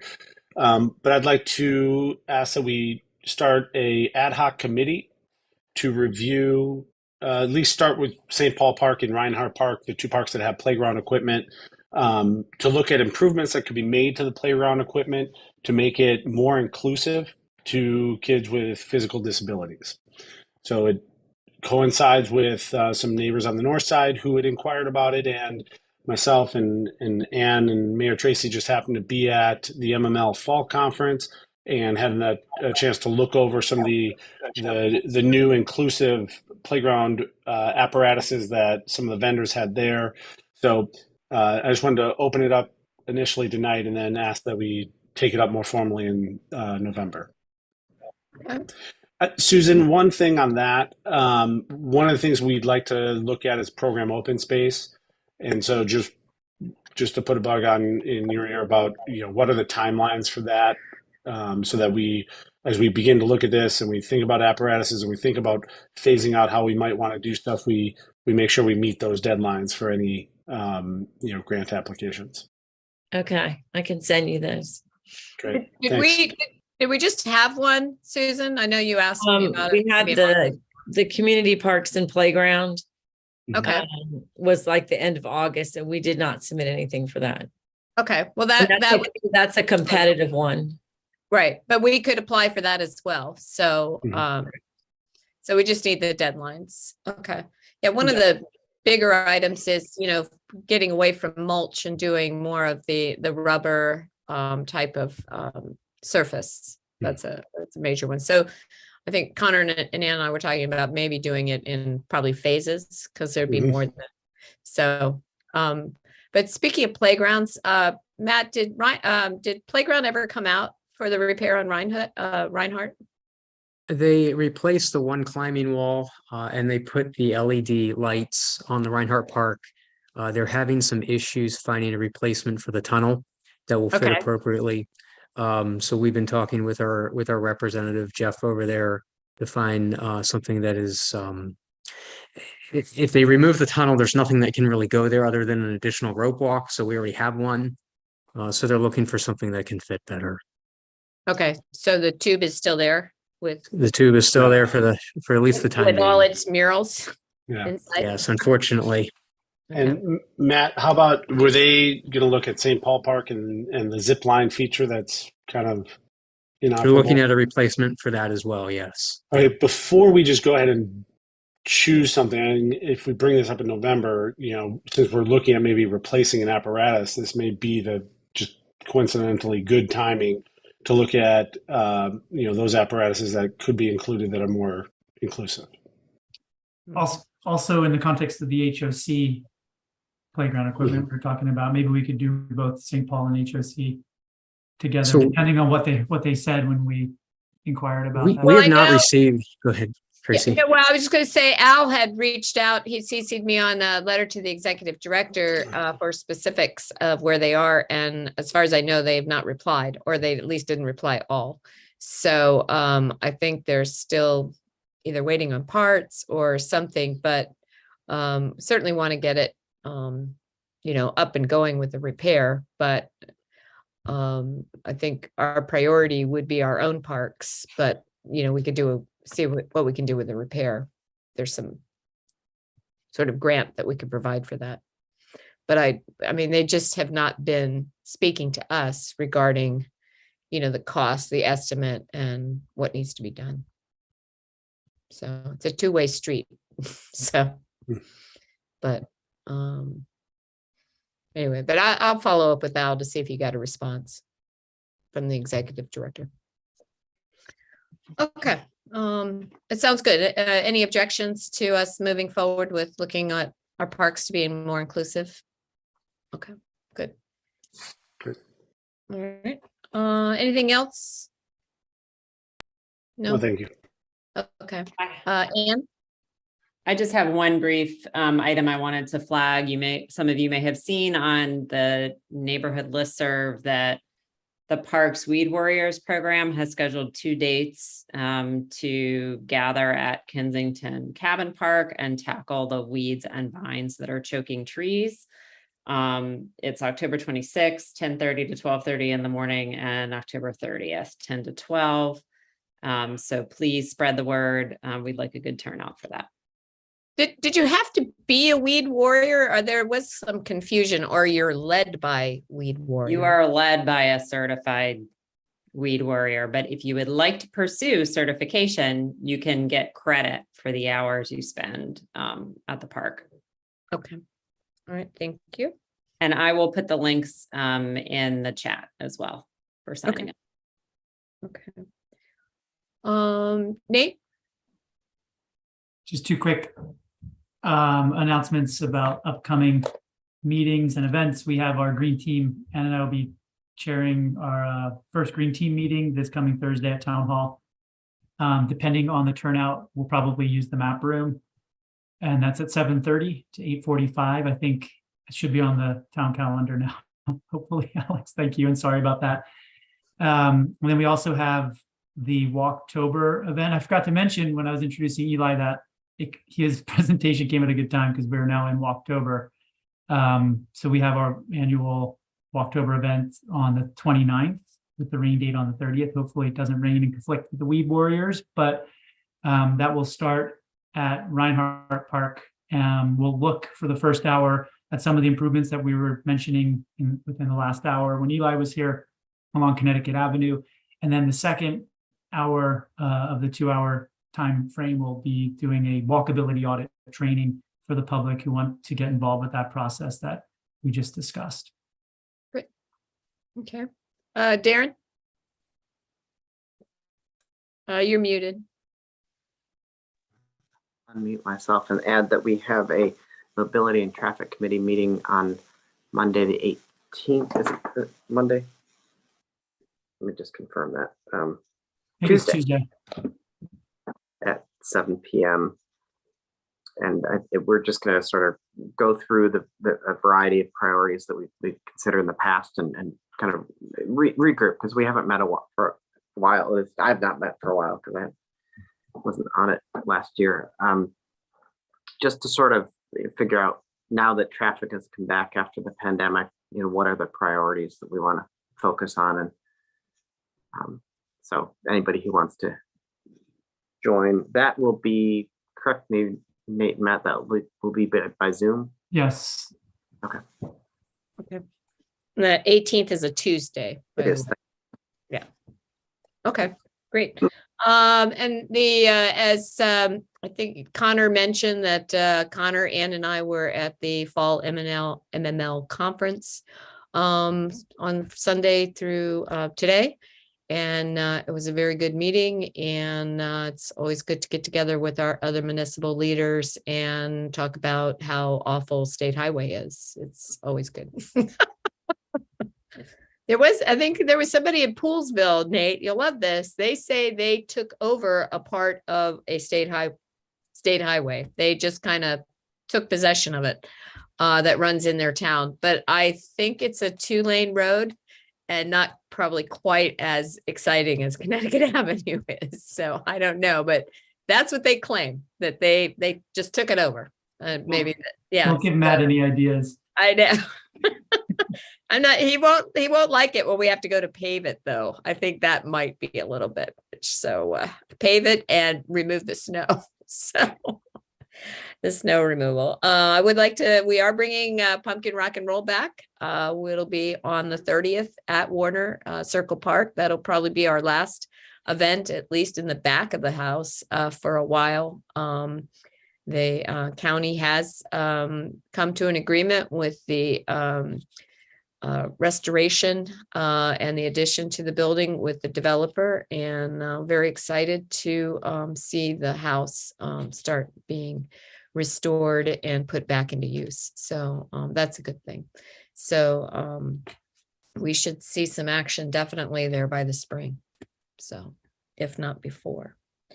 Okay, so unless there's somebody out there that has a question regarding any of our reports, we will move on to the 10509 Summit Avenue. Darren, are you discussing that, or did you want to have Matt lead the discussion? I mean, Matt, if you want to lead it, that's fine. From the town manager, but I don't see in the resolution, I mean, this is not the first time it's coming before the town. And so I don't recall what date we previously talked about, approving this, and at least in concept. And now what we're doing is putting it into writing.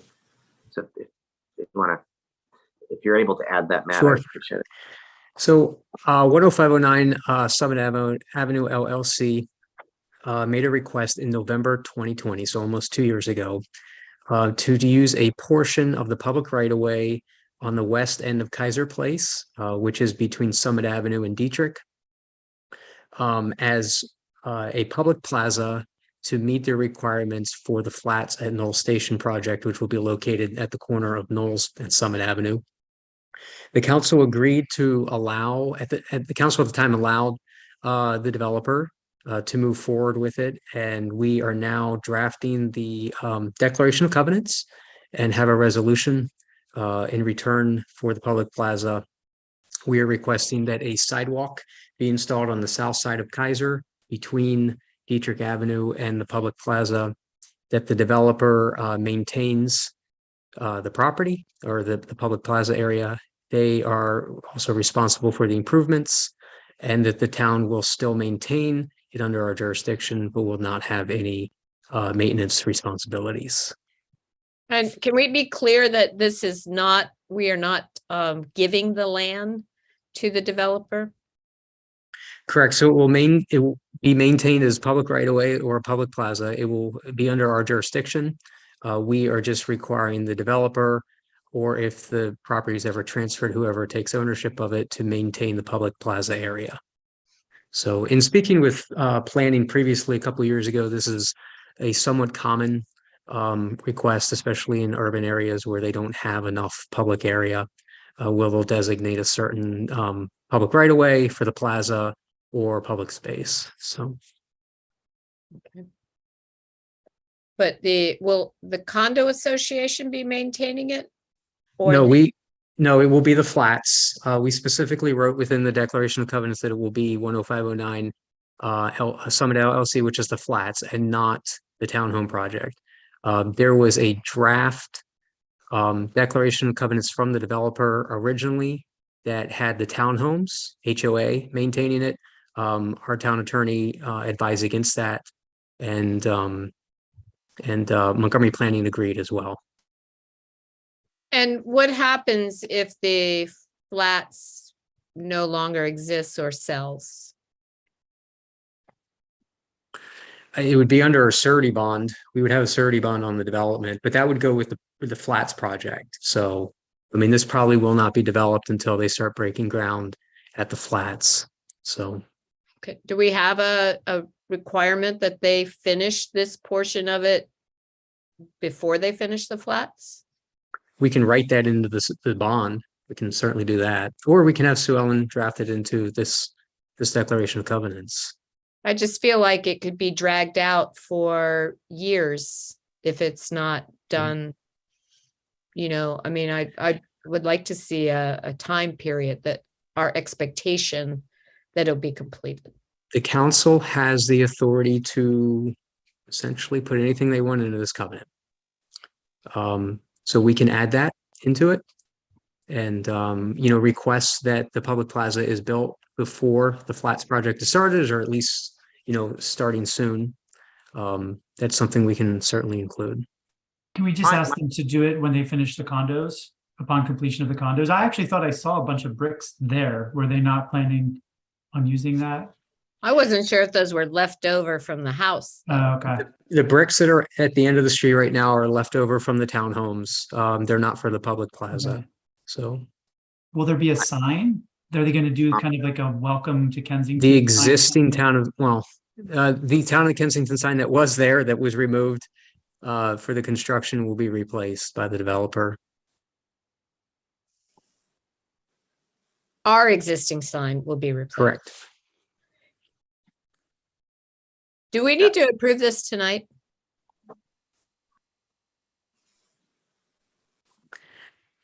It would probably, technically, no.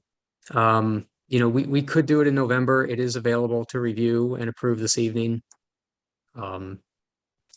We just received this from the town attorney, so I know maybe not everyone's read through it. You know, and there's also a discussion, you know, what we want with regards to design guidelines, if the council wants to have that conversation this evening or not, is completely up to the council. I mean, I feel like we dotted the i's, but we haven't slashed the t's. I just feel like that, I know, myself, I know a little bit about what's going on, but I know other council members may feel like, you know, I really want to sit down and go through this one step at a time. And I don't know how the other council's members feel, but that I don't feel we're ready to approve this resolution tonight. I would feel better discussing it a little bit further. My suggestion, I think, because I know we've done this before, is that we approve it in substance and give you, Tracy, the ability to, you know, sign it in substantially this form. And the reason I think that would be useful here is that, you know, it may not satisfy planning requirements. So if you know, if we met every 2 weeks or twice a month, I would say fine. But you know, I hate to kick this for another month while we're figuring out if it meets the requirements. I also, my sense for this, first of all, let me say two things. I don't think we should wait to install this until the flats are under construction. I don't think he can technically start until the flats. His intent, from my conversations with him, is he's going to install like half of this plaza as a result of improving the townhomes. And I think it's in all of our benefit to have the same pavers, the same installation be done at the same time. And so if we could move this along, I think it would help just to improve that overall corner and make it look more finished.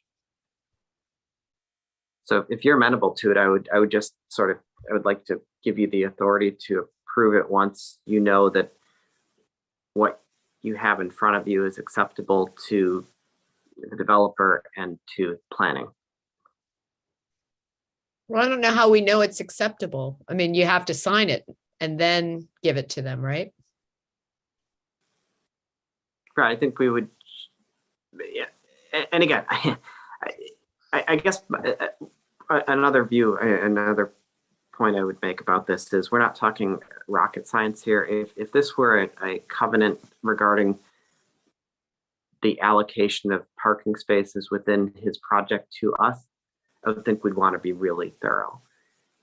In essence, this covenant is for the installation of some pavers and 1 or 2 benches, I think. And so I don't think it really merits the kind of scrutiny that we would normally do for other covenants. But so I guess, just to move this along so we're not adding it to November and December possibly agenda, I would just, my suggestion again is to give you authority to sign something in substantially this form. If you sign it and planning says that's fine except for this paragraph, we need it to say something different, then as long as we feel like it's still substantial in that form, you just sign a new version of it and we're done with it. So we can't show it to planning first and let them tell us whether they would approve something like this? You can, but I guess again, I go back to, if they say yes, that's fine, then you sign it next week when they approve it, rather than coming back in a month and then saying, now I'll sign it because they've said okay. So you're suggesting that the council approve the signing, but not sign it, just send it to planning to see what their thoughts are on it. And then if they don't have any questions, then we sign it and send it back. I'm not sure there's a big difference one way or the other. I think if you sign it and they tell you it's inadequate, then it's, then we need to revise it and sign a new one. It's not like we're binding ourselves if planning ultimately says it's inadequate. So we've approved contracts previously in substantially, a certain form for the town attorney to review. And I think that's what Councilmember Bartram's talking about, where if the council is willing to approve the resolution this evening, then the staff, town attorney and I would kind of work with the planning department and the developer on some of the questions that we have within the declaration of covenants. The one thing I did notice is there is no landscape plan for the project, which is rare. Normally there's a landscape plan. We spoke with planning. We reached out to them again. We have not heard back with regards to a landscape plan. They only provided us with a site plan. The original plan that was submitted to us with the developer stated trees. The site plan does not include trees. It listed 4 trees. If you're on site, there's no way we can get 4 trees in that location unless we're planting dogwoods.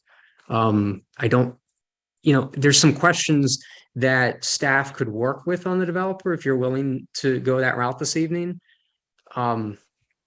That we could, have some of our concerns answered with regards to landscaping and maybe some of the furnishings.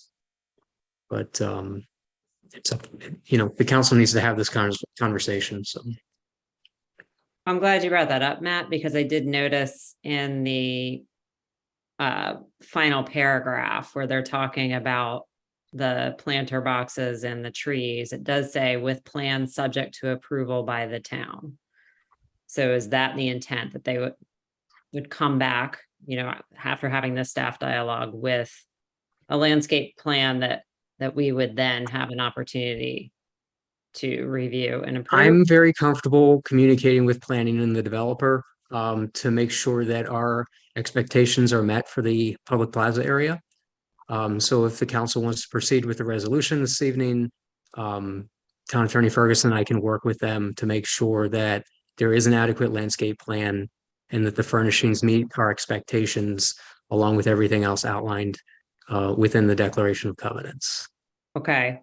And then I'm not sure, just on Mayor Tracy's point about asking if they could do the public plaza behind the town homes first, rather than wait for the condos, is where did we land on that? Because I think So that's a good point. There is two public plazas within the Flats project. There's the one on the Flats property, and then there's the one that is adjacent to the townhome project. I feel like they need to do them together. But at the same time, we'll leave kind of a void at the base of Kaiser Place for possibly 2 or 3 years. So that's something that we need to address and figure out how we want the developer to proceed. I wouldn't support that. I think it needs to be done now. I mean, I think it can be done similar. Doesn't have to be, the color scheme is the same. I don't think it has to be the same paver, sir. I mean, I mean, we could be sitting here 5 years from now, still waiting for this to be done. I really have an issue with it. Just waiting on the flats. I mean, it basically means the project is unfinished on this corner. Mhm. But Sorry. May I it's up understand. to council. Tracy, are you saying you want both parts of that corner done now? Because I think that's what I heard Nate saying, and that's certainly what I would like.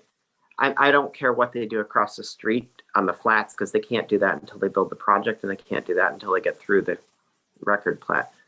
I just want a finished appearance for the southeast corner of Knowles and Summit, so that somebody walking down Kaiser, perhaps like my father, can walk, from Kaiser and get out to Summit. But you're talking about the entire project on Knowles too, or just? I'm talking about this. So I view them as having two. You won't even, once it's built, it shouldn't be discernible that there were two different projects. I think what we're dealing with here is one public plaza that is about half the size of the pavers that go around that corner, that are attributable to requirements for the townhome project. And then because of what we did back in November 2020, the other half of that is a plaza that is attributable to the Flats project across the street. Tom will build the first project attributable to the townhomes now, just because he's trying to finish it. I think my strong preference is that he build both halves of that corner now, so that he's done on that side of the street. All on the southeast side. All on the southeast Yeah. side. So you're saying like the separated sidewalk with the buffer, the grass buffer along Knowles and everything, plus the part that we're talking about tonight with the public space, all contiguous. Whatever he has to do with respect to the townhomes, plus the plaza that we are dedicated. Hey, Alex, since it's in the council packet, can you bring up the site plan? Just so there's a Working visual one aid. second. I think it's called 07-site.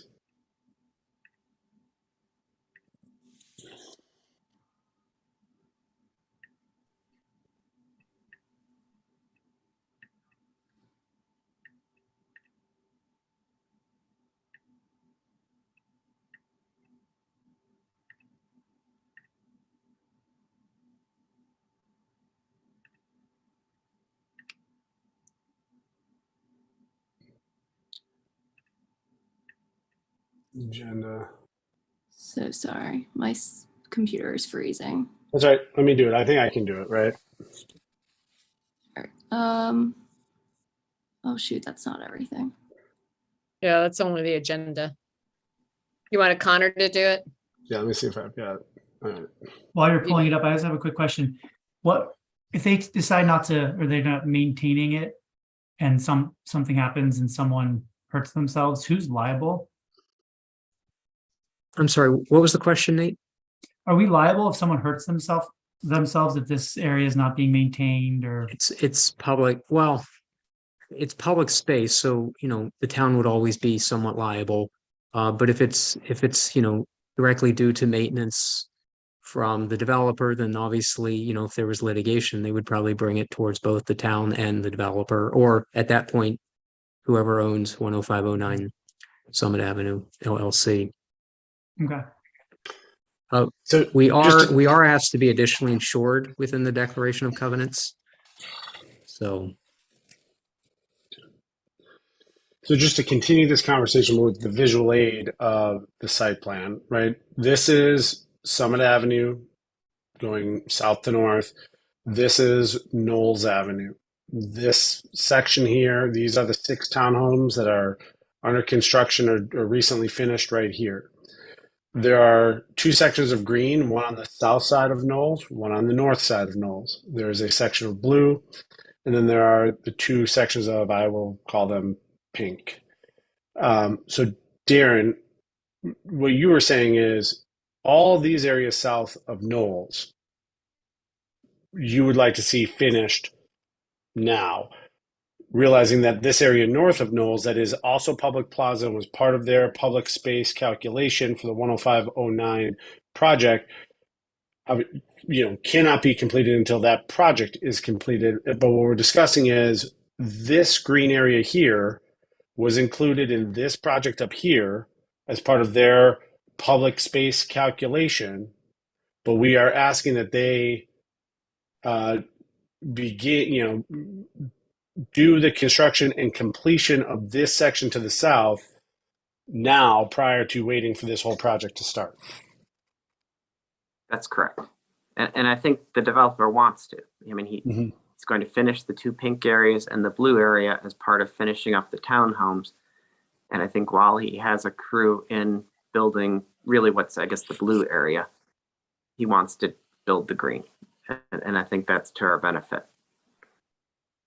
Okay, well, that's making more sense. I took this as he wasn't going to do the green until the building on the other side, on the north side, was built. Then he would do the plaza on the north side with the plaza on the south side. So now I'm understanding it as no, he's going to do everything around the townhouses on the south side of Knowles and get it done, correct? That's my understanding, but I'm certainly happy to memorialize that with him. I would like that in writing. Well, and I think that was the point that Matt brought up is let's just work for clarity and put that into the covenant so that there is an expectation of when this will get started. And I don't know if we can, if we want to go so far as to say how and when it should be finished, but I agree. And I think Nate, I think I heard you say the same thing, that this needs to get done. Your preference is this get done sooner as well to coincide, even though it's related to the 10509 project called the Flats. Its finishing needs to coincide kind of with the finishing of the townhome project, so that it's not left, unpassable and unsafe. Yep, that's my opinion too. And then that's mine as well, just for the record. But yeah, Darren, I mean, it does sound like from your conversations with the developer, he is eager to do this.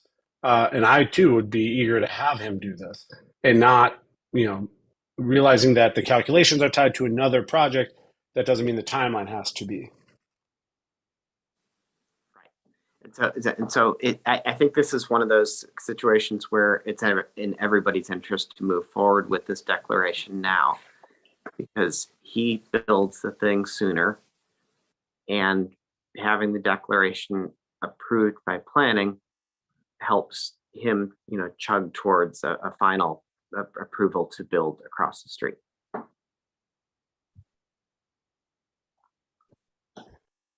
So with that, Tracy, I mean,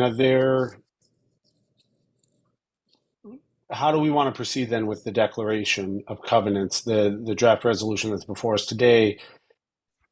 Do we feel it's, are we in a position we think we can pass this tonight?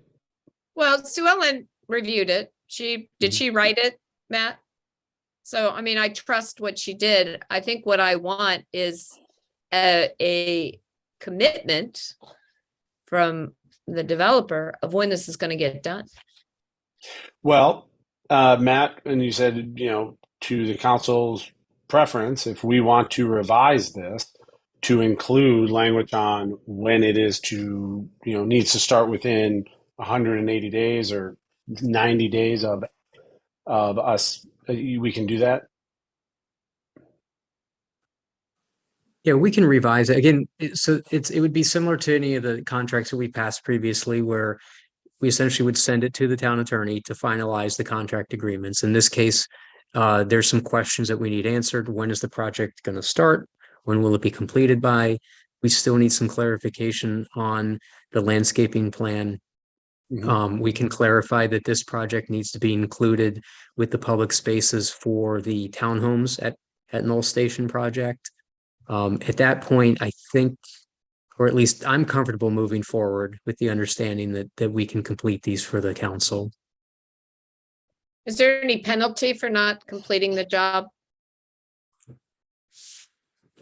So we would require a bond before he would proceed with this. Within the bond, we could request a surety bond for this project in addition to, separate from Flat's project, where he has to put up an amount that if the project's not completed, there would be funds to cover the completion of the public plaza. Okay, would it include repaving the street? Kaiser Place.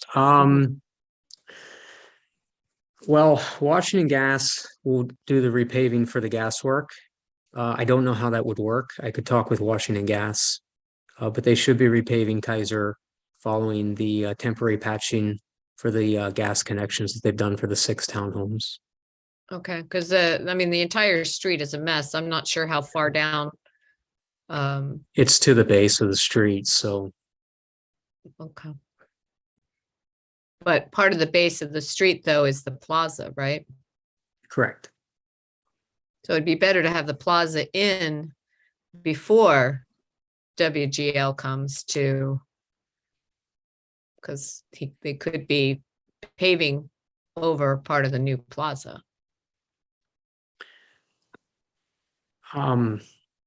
Theoretically, yeah. Okay. All right. Well, this is the discussion portion. The resolution is in the next portion. So does anybody else have any additions that they want to make regarding what Matt should be asking? Well, I guess to try and marry the 2 points together as I'm following the discussion, Darren, if the thought is this is the plan for 10509 is going for the planning board, what is it, next week? And the developer is hoping to have this included in that plan so as to have it passed all together as one. In our covenants, couldn't we start the clock and say that, the work on the public plaza needs to begin within 120 days of when the plans for 10509 are passed by the planning board? So the clock doesn't start till his plan passes, but once it starts, he's got, whatever we want to say, 3 months, 4 months to at least begin the work, not finish it, but begin the work. Oh, Yeah, I wanted to finish work too. Well, and that was going to be my my- next point of discussion. My suggestion, because first of all, the Flats project has been fully approved by the planning board. It's a site plan amendment that is going before the planning board. And that involves, shifting some live work units to, I can't remember what it said, hoteling, essentially. Right. So my feeling is we're not talking about a big portion. I mean, you just saw it on the site plan. I just want it done. And, if we make him do it and he runs the risk that, the whole project falls apart and doesn't get built across the street, I still want I want that corner to be done. So I would just prefer to get it started much sooner, not tie it to approval of the project across the street.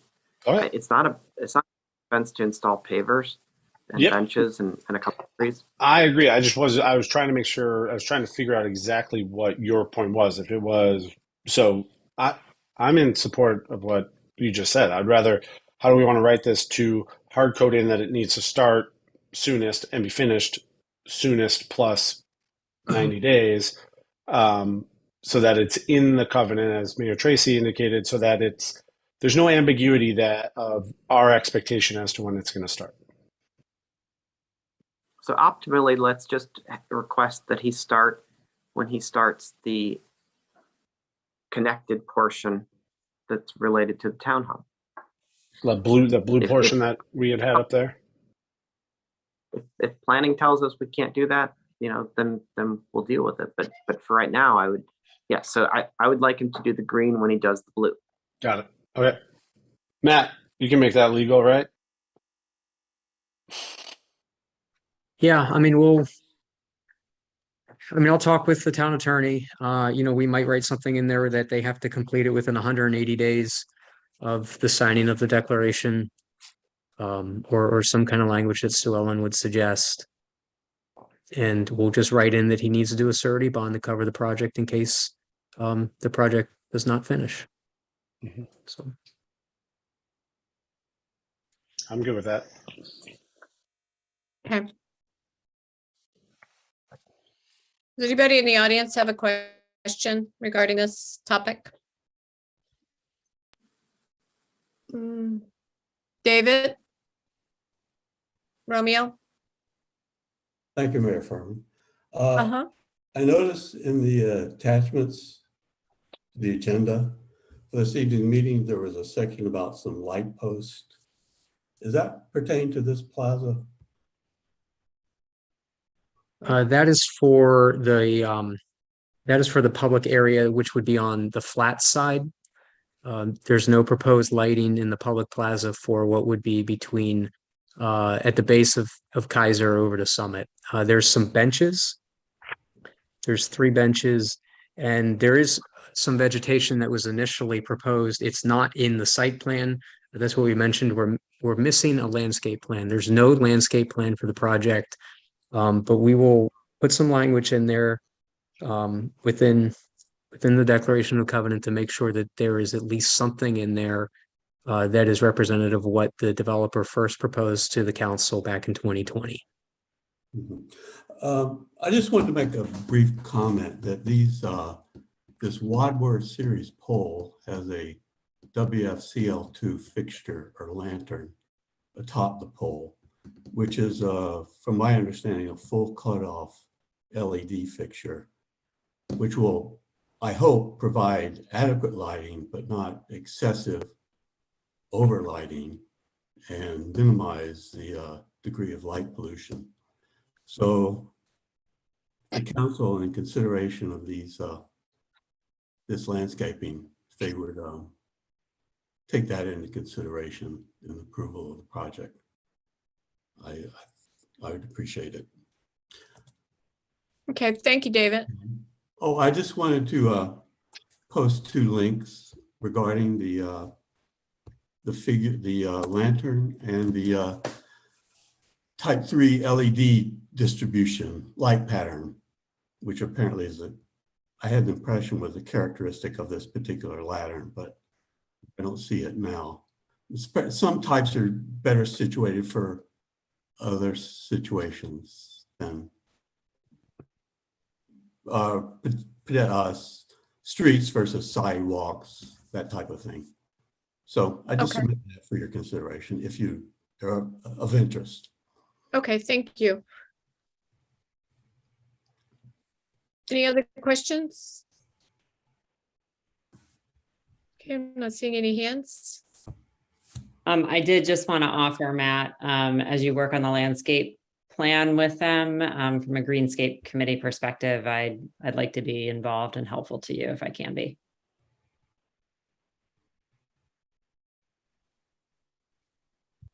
Okay. All right, so we'll move down to public appearances. This is the opportunity for anyone on the call to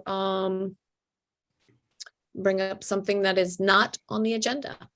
Jack? Thank you. Can you hear me okay? We can. Great. Okay, I have 4 astronomical announcements. The moon was full on Sunday and it's still almost full. It sure was. It was big. Yeah, It was very cool. it always looks bigger when it's close to the horizon. Yes, it does. Okay. The night of October 21 into the morning of the 22nd will be the Orion's meteor shower. And they're predicting 20 meteors per hour. The crescent moon won't rise until 3 o'clock, so it'll be good viewing all through the night. Okay. On November 4 into the morning of November 5 will be the peak of the Towers meteor shower. They're predicting 5 to 10 meteors per hour. Unfortunately, a nearly full moon will interfere with viewing with all but the brightest meteors. And they say the best viewing time is just after midnight. And on November 8, there will be a full moon and a total eclipse of the moon. The moon will enter the penumbra of the Earth's shadow starting at 4:10 a.m. It will be totally within the Earth's penumbra at 5:17, and the moon will set at 6:47, just a few minutes after it begins entering the penumbra. Thank you. Okay, thank you, Jack. Joe?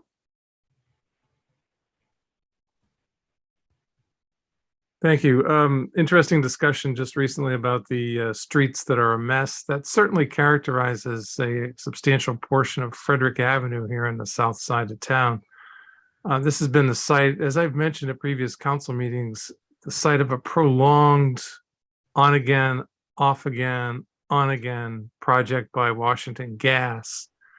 And the effect has been that the street has been left as a mess. It really has been a mess for a longer time, disrupting the wider neighborhood. And I just have a question, I guess, for the town manager. Are permits of any kind required from the town for Washington Gas to do this kind of work? Any permits that Washington Gas is expected to, required to take out, or any permits that its contractors are required to take out? Because, this has really been quite a mess for an extended period of time. Yes, so Washington Gas receives a permit for any lateral changes, which is what was happening on Frederick Avenue. This was a very large project, as we've discussed previously. They are replacing over 700 linear feet and doing some connection changes for residential properties. MT Laney, the contractor, was there milling and putting some tack down yesterday, and they are in the process of proceeding with the paving project. So it should be done soon. Do these permits require any kind of performance standards that Washington Gas is to meet, or its contractors? Because this has gone on for such a long period of time. Even though it is a major project, I'm sure it's not the most substantial project that Washington Gas has ever taken on. So there's Montgomery County standards that they must meet with respect to paving projects. And they are meeting them as far as I know right now. Like I said, this was a very large project. There have been leaks on Frederick Avenue for as long as I've been with the town. They have dug up that road in multiple locations. They dug it up after we paved it. They seem to have found the solution. So I'm not going to press too hard at this moment. They are completing the project and paving the road. So. Okay, I appreciate all of that. I just want to emphasize what a disruption this has been and how the road has been left. And a substantial portion of the road has been left in a mess for quite a long time. Jack, did you have another question, or is your hand just still up? A comment. Okay, go ahead. Actually, currently, the construction isn't Washington Gas. It is a paving company that is replacing the curbs on the lower part of Frederick Avenue. Yeah, that's the paving contractor of Washington Gas. Well, but they're doing the curbs and not the blacktop in the street. Okay, well, that's part of the process. So overall, Yeah, and they didn't get it. Washington Gas didn't get it right the first time. They dug it up, they paved it, and then they came back and 2 weeks later dug it up again. And the driving there is like a roller coaster. okay. All the Which is why I was asking about performance standards, because that's just exactly what you don't want to have happen. Okay, thank you, Jack. Any other questions? Okay, I am not seeing any hands. So we will move on to ordinance, resolutions, and regulations. Matt? Mayor and Council, before you this evening is resolution number R-24-2022, a resolution of the Mayor and Council of the Town of Kensington approving a declaration of covenants, access, easement, and agreement with 10509 Summit Avenue LLC. I would recommend within the motion that we clearly state that we are adopting this substantially in the form attached, allowing Town Attorney Ferguson and the town staff to clarify a number of questions we continue to have with the covenants. Okay. Council, do you have any further questions? Okay. Does the audience have any further questions on this resolution? I'm not seeing any hands. Can we have a motion? I move that we adopt resolution number R-27-2022 as substantially written. Okay, with the amendments that, Thank you. As substantially written with the amendments put forth. okay. Is there a second? I'll second. Okay, all those in favor? Aye. Aye. Aye. All right, thank you very much. Number 2. Thank you, Council. Before you this evening is resolution number R-27-2022, a resolution of the Mayor and Council of the Town of Kensington approving a variance at 10025 Frederick Avenue to allow for an encroachment of approximately 2 feet into the allowed 10-foot side yard setback in accordance with section 5-104B of the Town Code. We held the variance hearing at our September meeting, and at the request of the council, we received a letter in support from the adjacent neighbor, which was included in the council packets. Staff has no issues with the variance, and we're requesting approval this evening.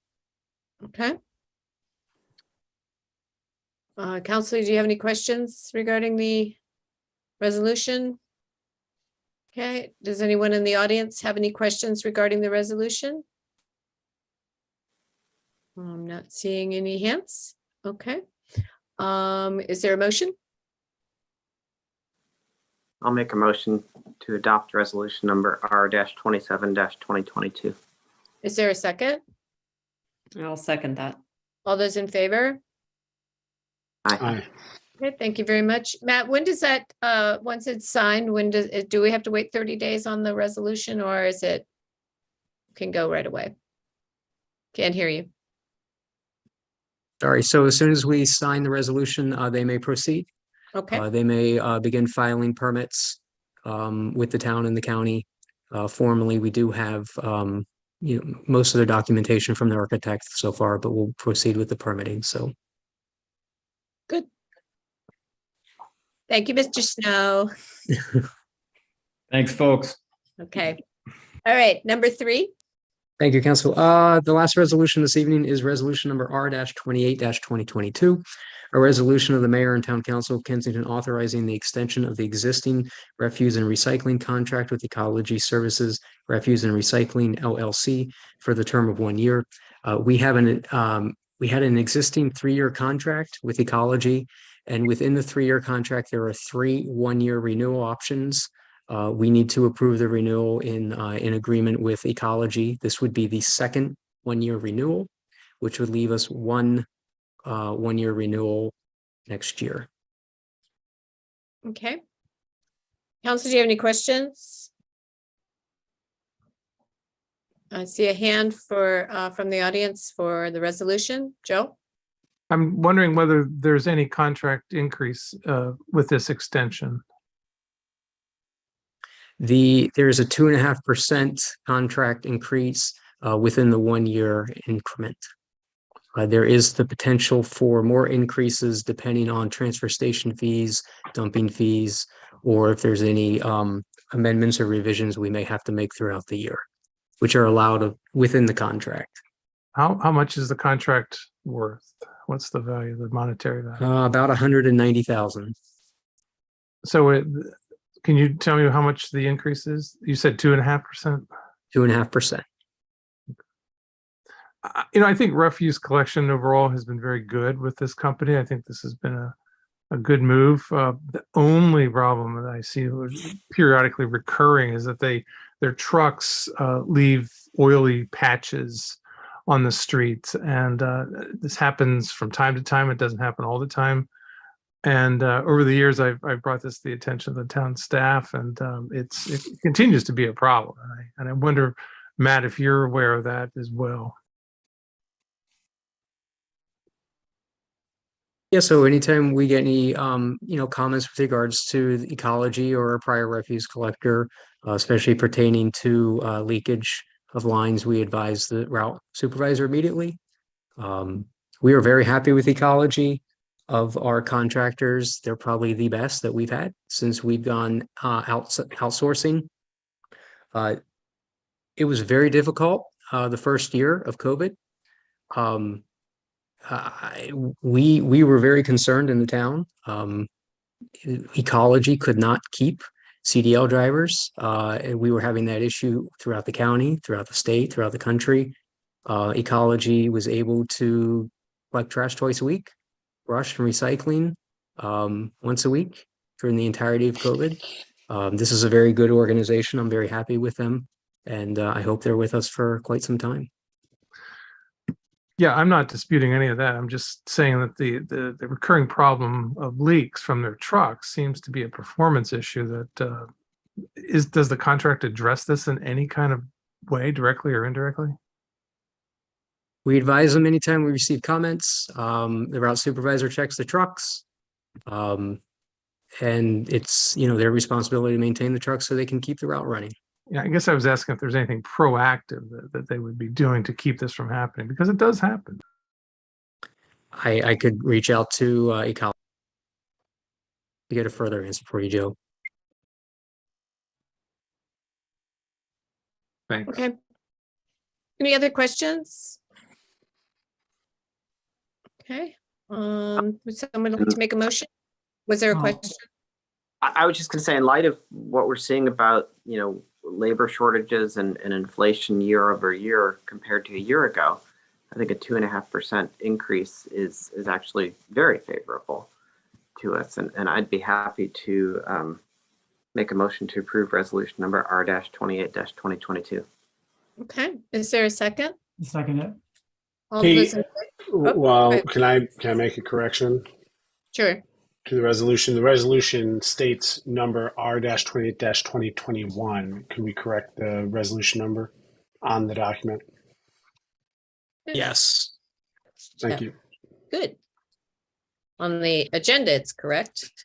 Yep. So, There okay. was the revised agenda that went out to the public this evening did also correct the number of units. There was the units were not correct on the original release on Friday.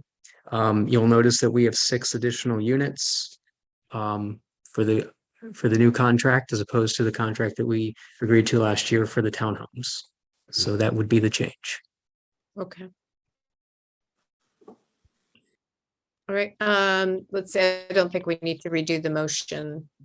Just have the number Because you be said right. 22. Yeah, when we signed. Yep. Okay. So you want to keep your second? And I will second. Okay. All right. All those in favor? Aye. Aye. Okay. Thank you very much.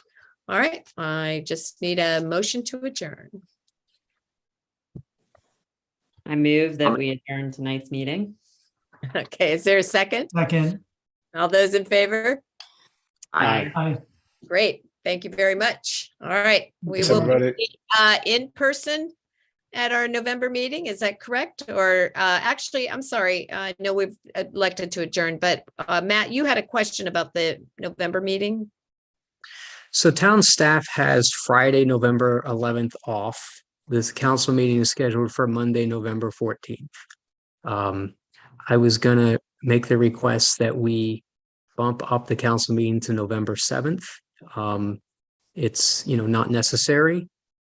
It's, but it was just a request that I wanted to make before the council. Only if you bring me a birthday cake.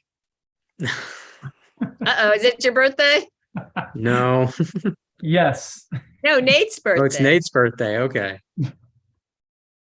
I'm fine. Whatever. Okay, well, we don't want to have it on your birthday. We could do it the Tuesday. Would that make it It's- better? It's totally fine. No, I mean the Tuesday after November the 2nd. Make it It's election like day. we're meeting on to. Oh, that's right. That's Yeah. election. Tuesday, yeah, the 8th is election day. No. But you want to do it on the 15th? I'm talking about the 15th. Either works. I don't want to do it on your birthday. I've had it on my birthday. I know how that is, but my birthday is special because it's the birthday of the town, so it makes sense to be in a town meeting. You know? So we could do the 14th. Would Tuesday the 14th 15th. work? So the 15th work for everyone? Yeah. Yes. Matt, does that meet your needs? Yep. 15th works for me. Right. Okay, so let's and we'll do that in person. Yeah. Okay. All right. So this is off the record, but on the record since we had already adjourned, but we will put that out in the meeting minutes anyway. All right. Thank you all. Bye, everyone. All right. Bye-bye. See you guys.